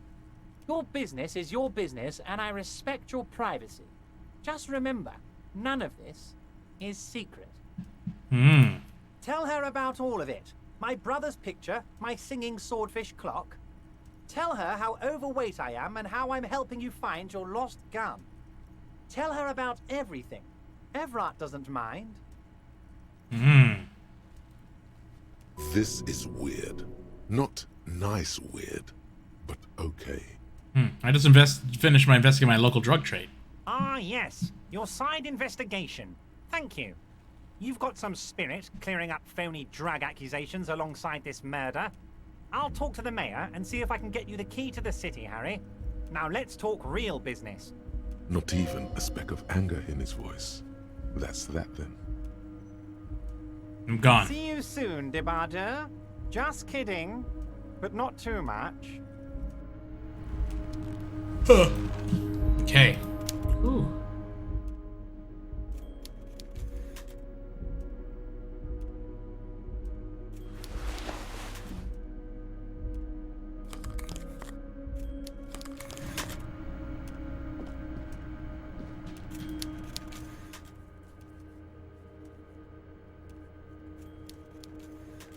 Oh, yeah.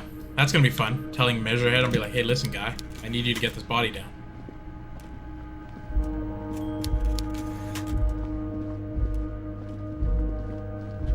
It's funny that I talked to him already, so this will be fun.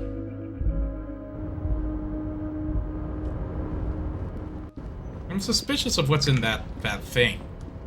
That chest that always has nothing in it, apparently.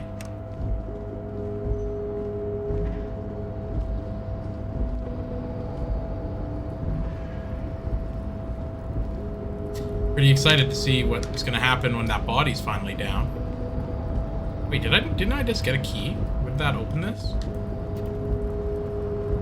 You're back before the cargo container. Oh.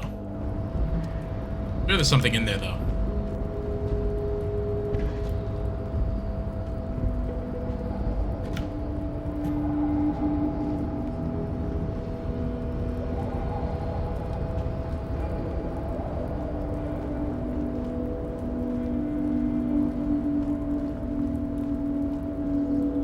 He said I was wasted over here.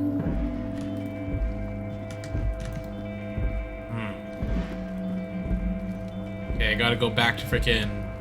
Who is it? What was his name? Machine Head? It's not Machine Head, is it?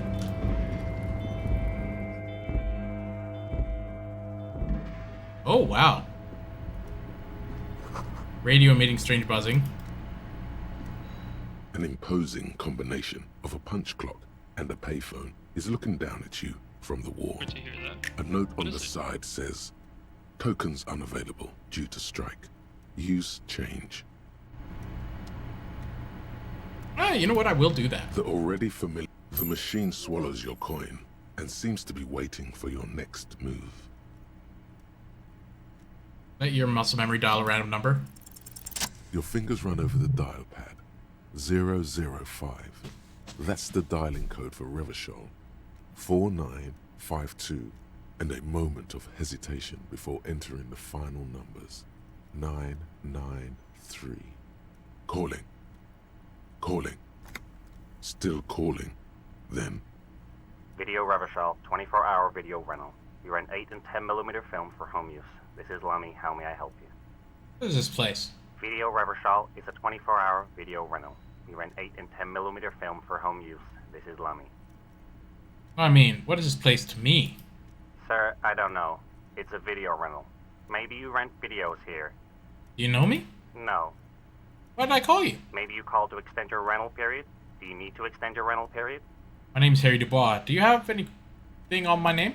Let me fire up the machine. He's just being pressed. Dubois. Here we are. You haven't rented anything in 5 years, but you still have a copy of Blue Ocean Hell from November '46. Whoa, not a fun film, that one. What kind of film is that? It's not an easy watch. After the death of his daughter and subsequent divorce, Ziemsk immigrant Egidius Wojcik tries to come to terms with the onset of dementia. No wonder no one's been missing it. Still, it would be great if you could return it to us. We're on the corner of Voyager and Main. On the corner of Voyager and Main, a large neon sign hangs on the side of a building. Video Revachol, 24 hours. It's raining and there is almost no traffic on the street. A woman's footprints in the mud lead away from the front door. Tiny heels tiptoeing down the road. Beautiful steps, light-footed with a lifetime ahead of them. You look up and the air seems to grow darker. Suddenly you feel like you don't want to hear about video rentals anymore. You don't want to hear about any of it. It was all shit. It's over.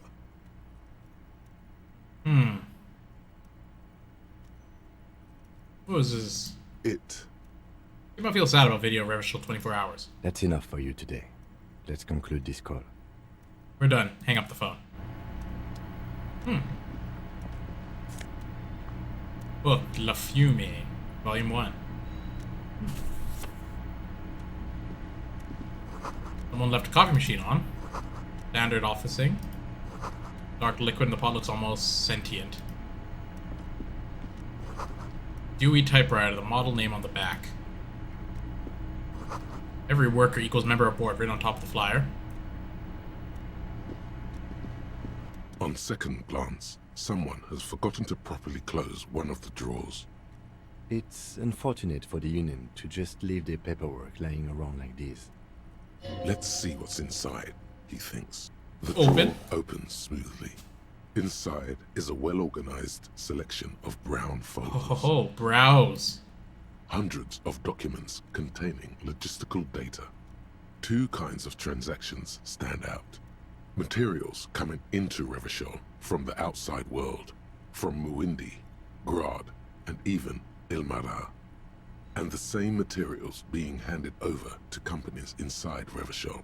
Kuron, Coal City, La Delta, and Jamrock are listed among the many districts where the imports are being sold.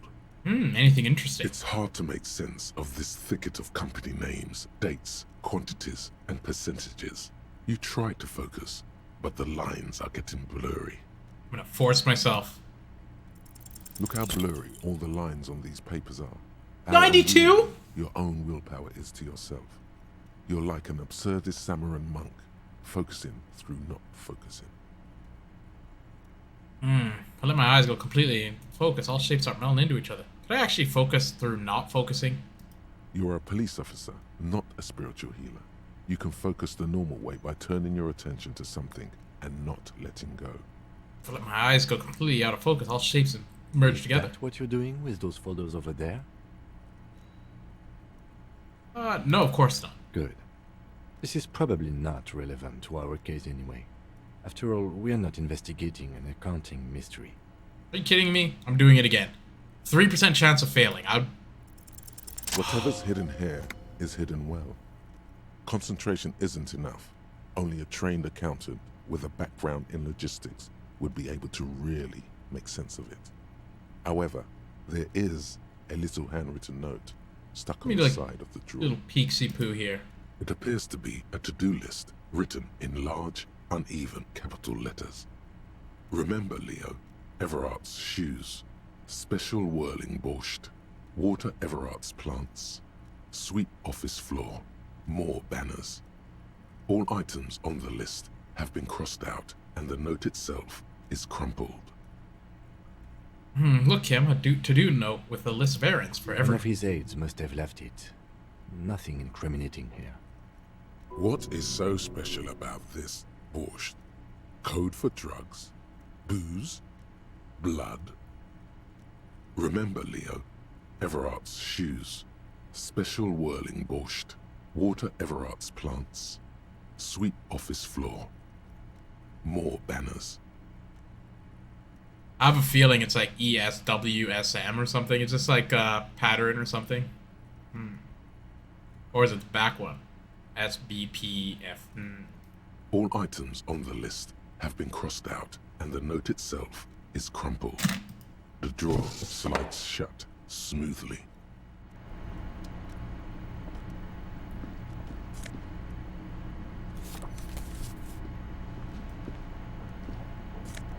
Ooh. Cool.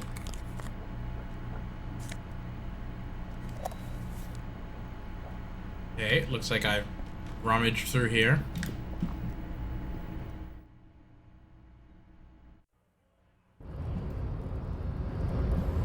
Now I gotta go tell that guy what's up.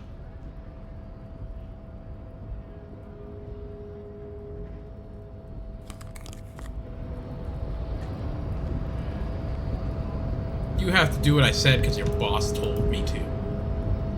Your race descent has only worsened since I last saw you. You have really let yourself go. Everett told you to get us the body down from that tree. So it was. You surmounted the harbor wall in a display of athletic prowess to reach my superior. Then had him give me an order. I salute your cunning, and I will remove the body from the tree with my bare hands. Freaking gross. You're so noble, Measurehead. But while I am gone, someone must stand guard on the bridge. That someone needs to be you. Both of you. That would mean you're openly showing the people that you're taking the Union's side. Wait, that means showing... Yeah.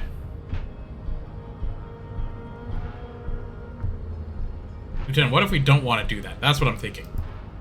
This is the uncomfortable result of not taking it down ourselves. I can live with a compromise. Listen to your little friend. He is wise in his childlike way. His mysterious race may yet prove fierce competition to my heroic haplogroup.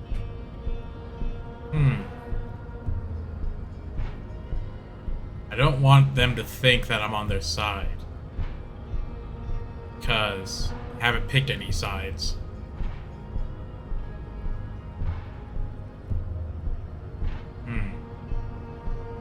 Yes, that is precisely what it means, homunculus. This is not going to happen any other way. Sure, why not just lie to him? Sure, I'll wait. Kim said it's fine, I agree. Babe, see that they stay here the whole time.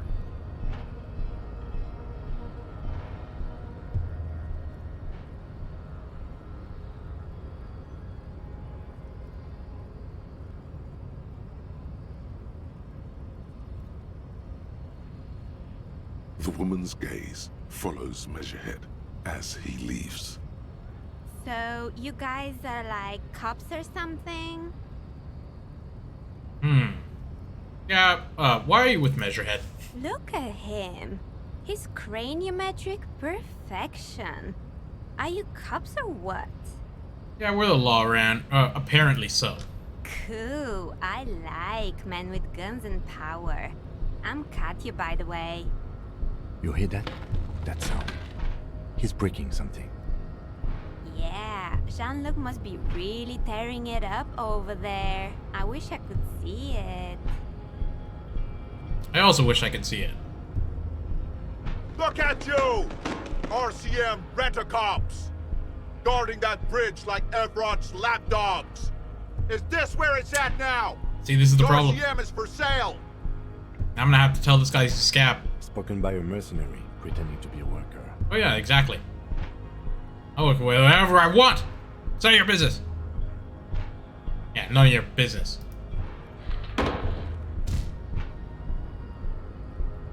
A shrill laughter interrupts you, echoing across Martinez. It's Kuno. Then, the man turns to look behind him at the behemoth appearing around the corner, approaching him, walking past him. Oh, Kuno told... Well, I'm good with Kuno. That means he'll tell me what's up.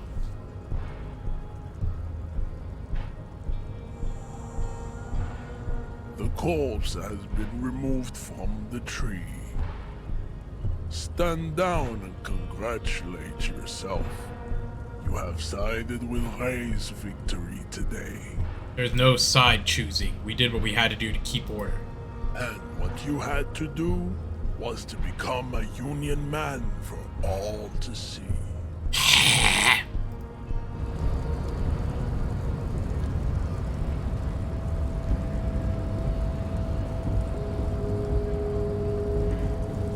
See, since we heard Kuno, that means Kuno... Wait. Does this work? Can I go in here now? Oh, nice. Okay. Kind of picking up now. Gotta talk to this guy. So, how'd you like our harbor? Nice enough. It's but a rest area on the path leading across open plains. Right. You talk to the boss, eye to eye, like men of the plain. If you have any more questions, I'm set to talk. But said you had a key to a door? A key, huh? What door is this key supposed to open? Said it belonged to... I was hoping you could tell me. Of course. I got you. You don't know anything. Upside of his little nose with a little wink. I got that key right here. And let me tell you, it's mighty good of you to help us out during the strike. Working class solidarity, as they say.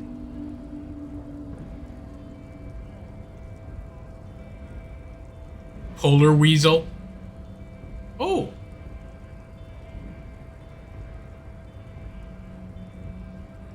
I'm not really doing this for political reason, true. Oh, so the none of the above type, are you? I get it, I get it. I like to keep my distance too. But it doesn't matter. It's a good thing you're doing. What you're looking for is a basement door behind the greenhouse. That's behind the whaling and rags. That's all I know. Our organization is what you call compartmentalized.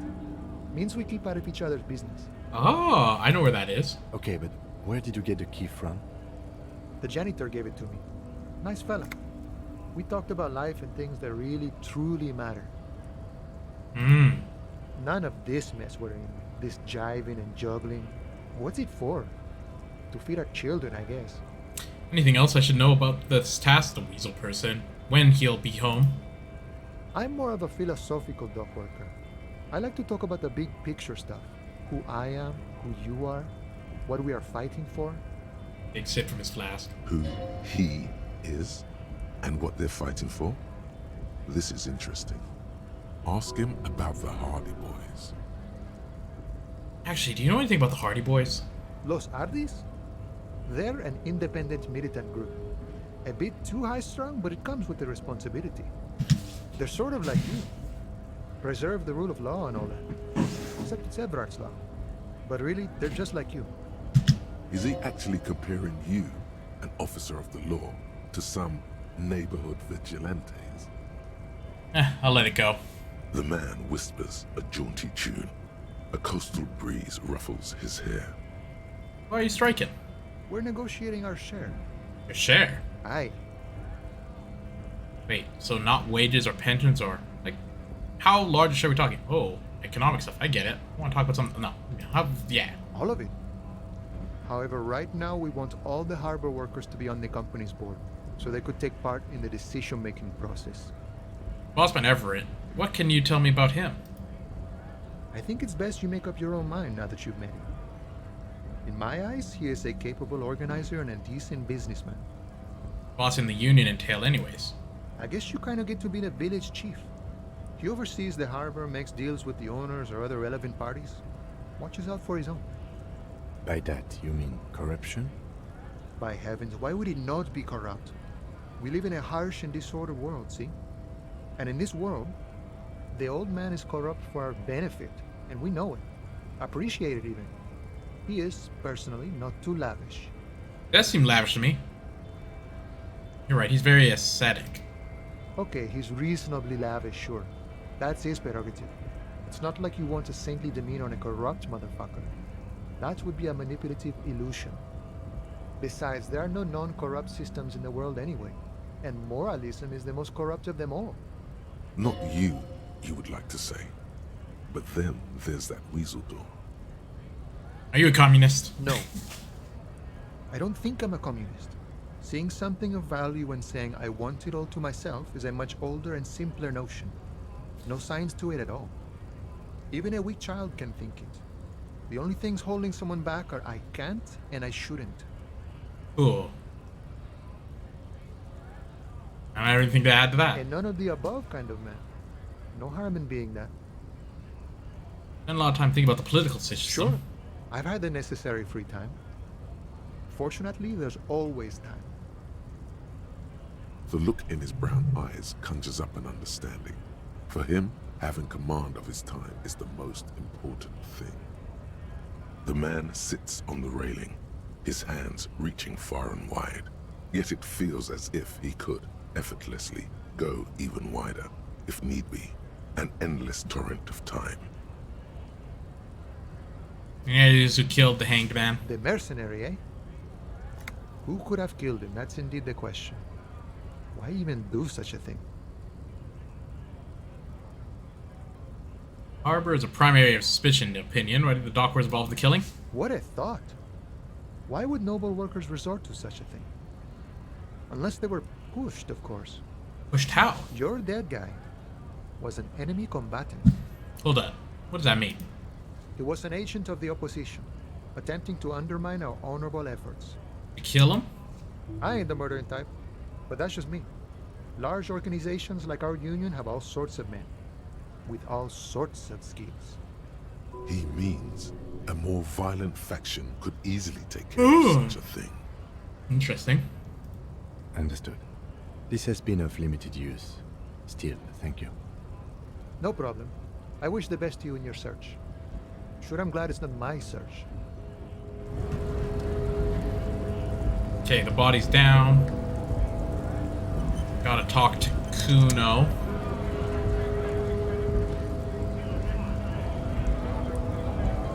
Right to work! Right to work! Shame on you! I'll do both. I'm gonna do Don't this one think first. so. Suddenly, this feels like a really, really bad idea. Of course, yes, forget about it. Let's discuss something else. Actually, I think we should maybe even get going now. Yes, for now. We'll come back.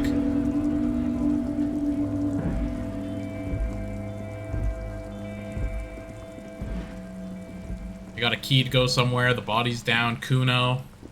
Raining on the snow, which is gonna suck and be slippery. Oh my god. He just broke the branch? Let's see what Kuno's got to say. You missed a good show before. A kid came by and completely fucked the tree to pieces.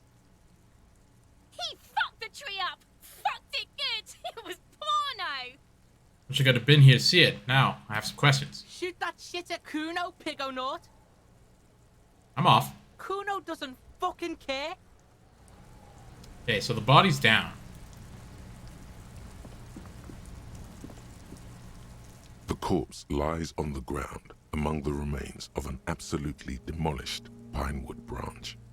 It's gently laid on one side. Well, it's down. celebrate in a more reserved manner. Mr. Measurehead has done a good job. Nothing is too broken or compromised. The victim is ready for a field autopsy. Field autopsy? Yes. 1.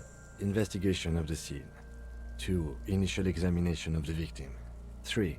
Field autopsy. 4. Transportation of the body to the morgue. We are on number 3. The fuck are they on about? Cop's gonna cut his shit up. Can we have something else to do this? A doctor? Can we have something else to do this? Cut his... I'm just gonna go with it. Got it. The lieutenant adjusts his glasses and takes a deep breath. First, what exactly is the field autopsy? Come on, officer. You know what a field autopsy is. You've done 100 of them. Do you have another pair of gloves? Unfortunately, no. Alright, I'll take it like a man. Oh, I have gardening gloves. Maybe they're enough? They are better than nothing. Tell you what, I perform the anatomical side of things while you will take notes. You're being handled. If you resist now, he will turn on his heavy-duty authority mode. You will get your chance to dig in later. We just fill this in, right? Show him your red field autopsy form in your ledger. That's right. You knew it because you inspected your ledger. The lieutenant is relieved you know the protocol. The dead man stares in silence as you crack open the ledger. The bright red paper is covered in boxes and lists, describing the condition of his skin and organs in 3 parts. Above those, an 11-field info form needs filling out first. It begins with 1 assist. Let's jump ahead to part 3. Let's pause this. Okay, let's go. Assist, yeah. That's you. Right, Harry Dubois. The corpse is indifferent to your scribblings, just lies there. The next box says Coroner case number KK57-0803.0815. Next. Name. We've heard the nom de guerre. Lely. It's better than nothing. Lely nom de guerre. What's next? Date of birth. Date of... NA. Age. Roughly 50. 50-ish. The corpse looks ageless, like meat on a hook. Race. Mondial. The pudgy mess of curdled meat looks neither mondial nor anything other.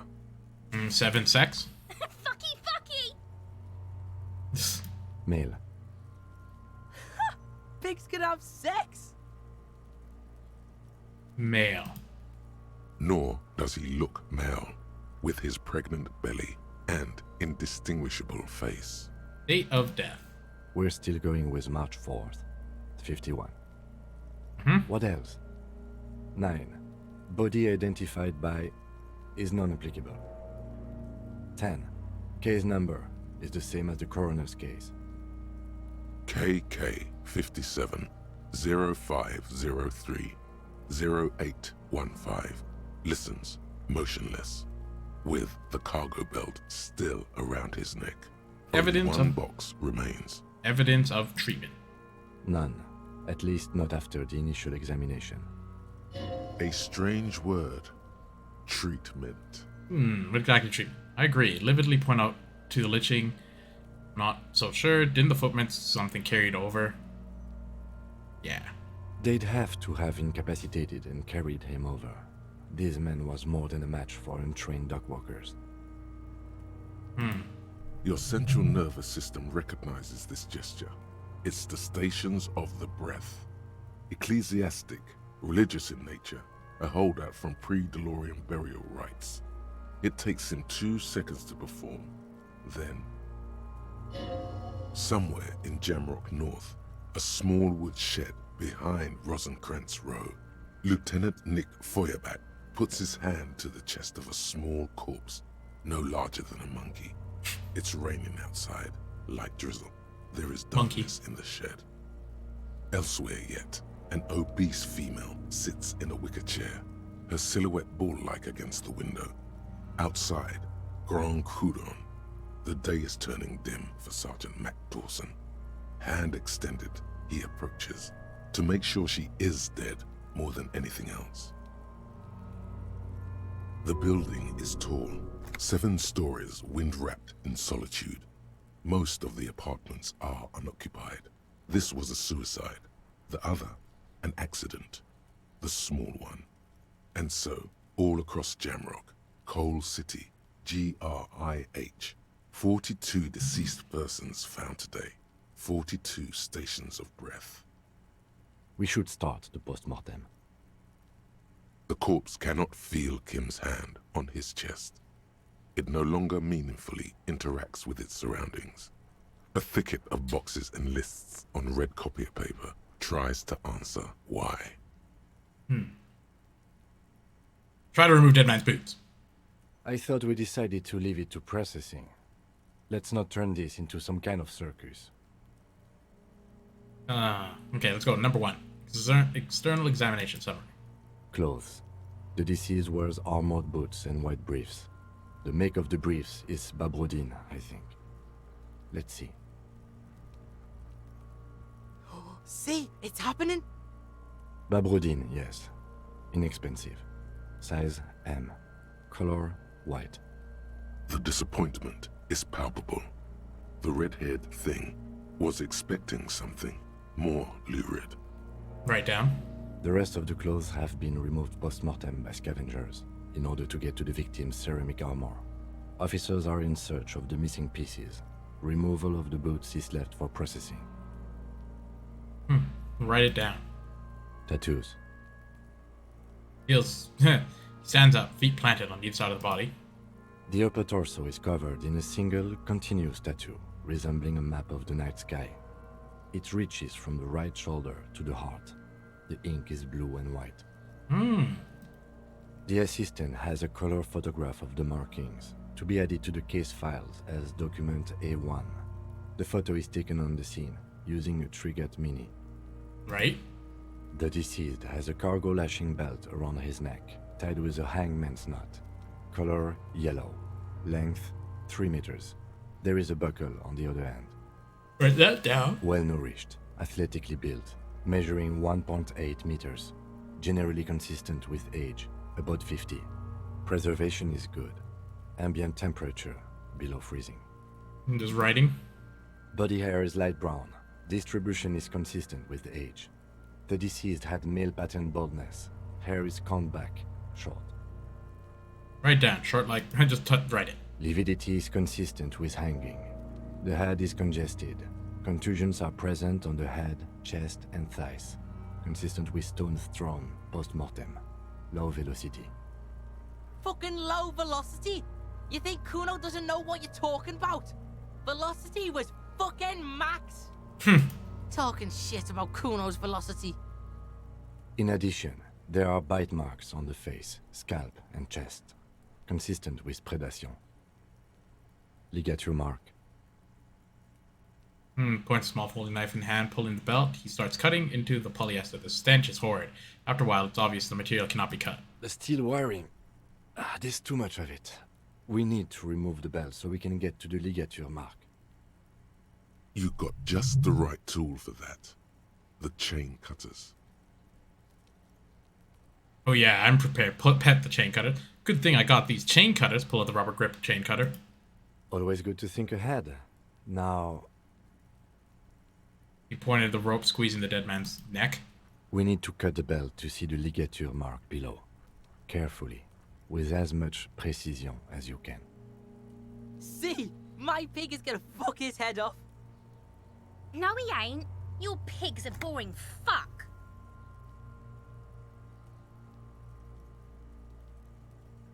I'm gonna look for a good spot to cut. The belt is equally tight around the whole circumference of his neck, swelling over the edges like white bread rising from the east.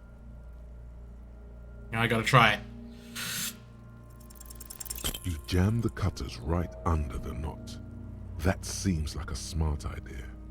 Yeah, somewhere there. Already they're buried deep in the man's flesh. Then you rotate them to get a better hold. Then... Enough. Cut some. I already screwed up. Yeah, fuck him. Fuck that faggoty. Corpse fucking time. Told you my pig was hardcore. I should have a go first. I think I have a strategy. Oh, he steps in and takes the chain cutter from me. Let him work. I don't want to screw the body up too much. He sinks the cutters into the knot, preparing to perform the cuts, with his elbow to his knee for precision. Yes, that's much better form than you had. Snap. The knot is slashed. Another cut and the belt falls apart like a flower bouquet, revealing the dead man's neck and the dark red ligature mark around it. Here. Hands his back to me. And then kneels closer to the body, running his fingers along the dark red groove until he comes at the gap. The rope rises to a point, leaving a gap in the ligature mark. The suspension point is in the back of the neck, on the nape. As it ought to. This is where its grip on the curdled meat is gentlest, pulling up. Hemorrhaging is observed on the skin, above and below the ligature mark. The mark is well pronounced, consistent with a drop from 1 or 1.5 meters. Chest is intact, normal contour, abdomen is protuberant, pelvis intact, genitalia... Whoa! No! Let's get out and see! I fucking knew it! This is clearly what they've been waiting for, ever since the autopsy began. The lieutenant is trying to make it as boring as possible. Genitalia is male and unremarkable. No evidence of injury. Write it down and move on. Back is symmetrical and intact. Upper and lower extremities are intact, but asymmetrical. There are combat injuries on the right hand, thigh, and hip. Bullets have bitten little pieces out of him. It must have been excruciating, especially the hip. Before you is a temple of pain that knew little tenderness in life. In addition, I see smaller, residual scars, too numerous to count, covering about 30% of his skin. This is a body of a soldier, a mercenary. We have a real museum here. Of battles, wars. Write down. Last item. Hands. Takes the man's hand, inspects it, and moves over. Pick up the hand. His flesh is cold, icy. Pleased to meet you. Where are you from and what's your name? My name is... I'm only fucking with you. I know where you're from. From Cappadocia. And your name is Il Corbo. What can I do you for, Il Corbo de Cappadocia? It is all mine. Tell me what your Temple of Pain and Strangers is about tenderness. You get me, Corbo. I feel like you were once for tenderness and kisses yourself, but then shit went south and now you're ahead of even me on the pain front. We should do this more often. Be close like this, I mean. Hands are clean. No sign of injury from struggling. Were we expecting any? I was. Maybe I'm just not seeing them. Honestly, this stench is making it hard for me to think at the moment. Working so close to the fumes coming from the corpse must be hard. You realize suddenly that the lieutenant has been barely keeping it together these past 2 items. Write down. Ooh. That's all for the external. Well done. What next? Internal. Central nervous system. I have nothing. Do you have anything on this man's central nervous system? You don't even have a joke. Nope. Musculoskeletal. Purge fluid is coming from the mouth. Not injury related. Eyes and tongue protuberant. Hyoid bone. Let's see. With his eyes almost closed, the lieutenant puts his hand on the dead man's throat and begins to massage it, gently. A rotting smell erupts from the mouth. Purge fluid runs down his lips, black and viscous. Yeah, jack that fucker off!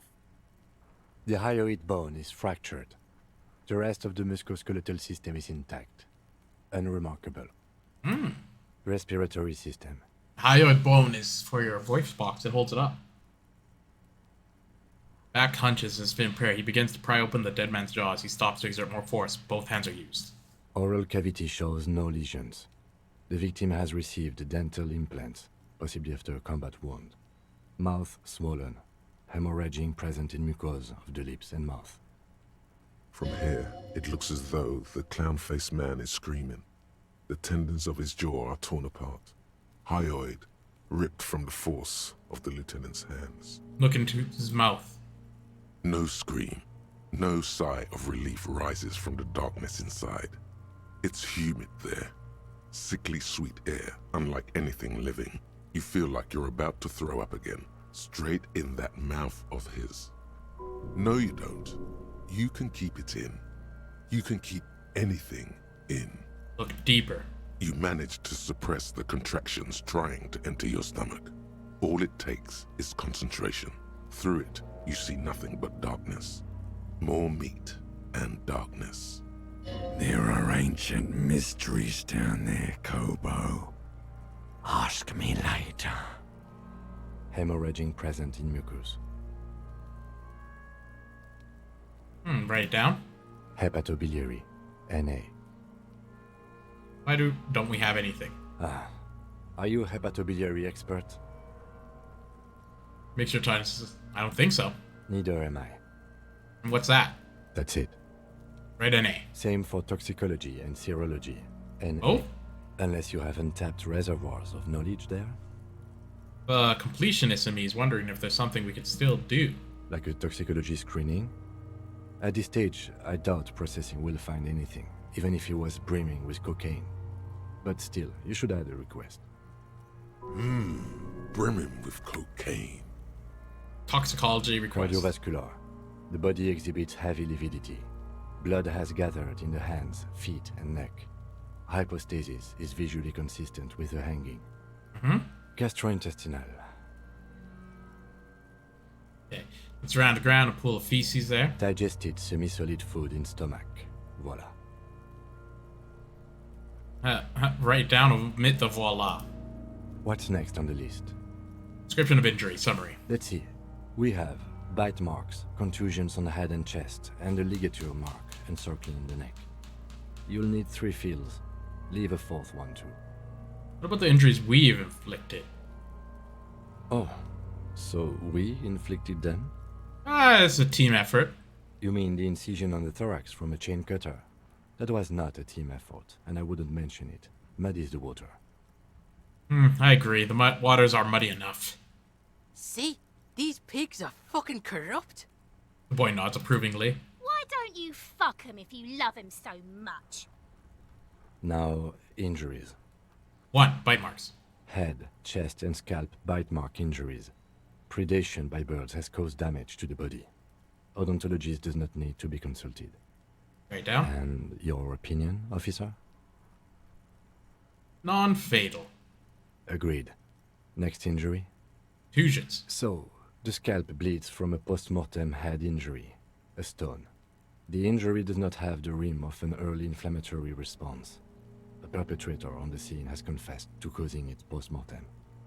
At maximum velocity, fucko! Has confessed to causing it at maximum velocity. The lieutenant's admission has caused great gratitude in Kuna. He is silent with it. Write down. Coagulated blood sticks to his scalp and chest, where the countless stones have hit the dead man.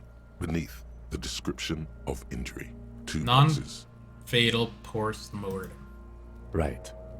Next. Ligature marks. A dark red abraded ligature mark encircling the neck, with a gap on the nape measuring, let's say, 7 centimeters. The hyoid bone is fractured, the cervical column intact. I see hemorrhaging on the skin, above and below the ligature mark. Depth of the mark, 1 centimeter. No signs of clawing on the neck. Below the note, 2 customary boxes wait to be ticked. The man's head jerks to the side. The ring around his neck is visible. I think it's fatal. That's it. We have established cause of death. It's not much, and it leaves much to be questioned. but it's a start. Let's wrap this up. I pronounce this field autopsy over. First, how'd it go? Well, we established probable cause of death. Some would say that's the goal of an autopsy. We also requested a toxicological screening. That was thorough. The results should arrive in a couple of weeks, if we are lucky. I will not hold my breath. What else? We were thorough with the list of injuries too. We described them all in detail. What is there to say? Given the circumstances, it was a professional field autopsy. Oh yeah, well done, Master Detective. Maybe a drink is in order? Perhaps drinks in order. Later, I mean. Now, you see, that worries me. You will die if you drink. You know that, don't you? You are proving a useful detective. The organization would miss you. Oh no, he's liking me now. Please get yourself together. The lieutenant from Precinct 57 thinks. What now? I need a copy of that autopsy form. Then I will drive him to Faubourg. Rip out a copy of the autopsy page. For processing. He looks at the dead man's one more time, then he slips the red paper in his hand, and then the corpse again.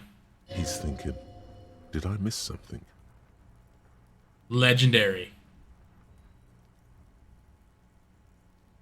Try it.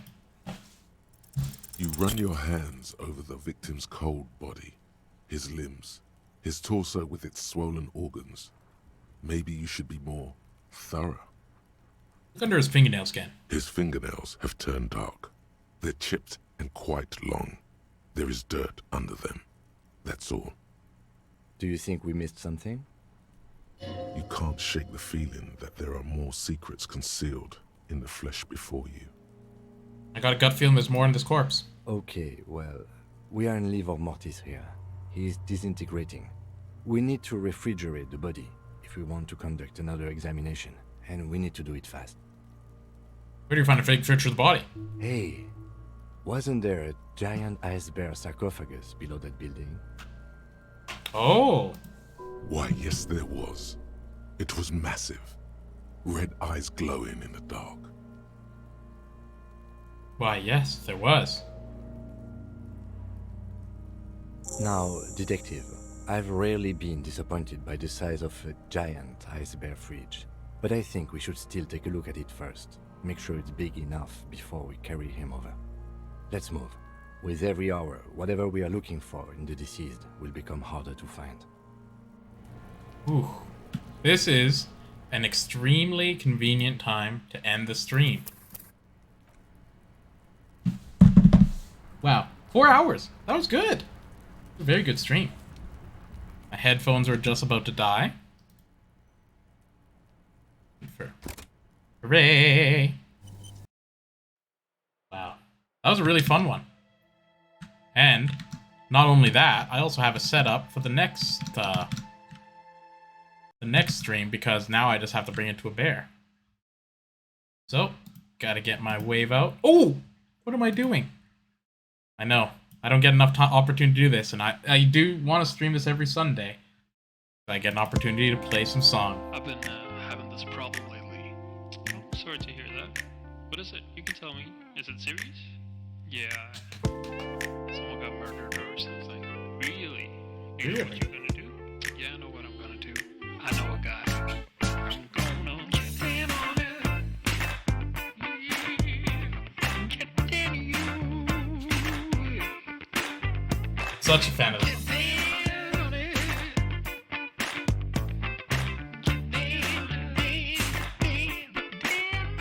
Oh wait, no. That's in this one. Ding, ding, ding, ding. Ah, so good. Wonderful. Well, I appreciate anyone who's watched and enjoyed this experience with me. It's a little less talking, a little more enjoyment.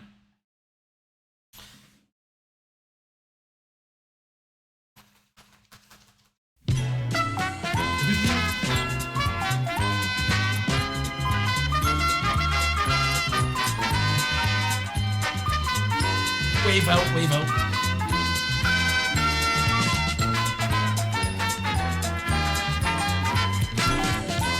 Professional.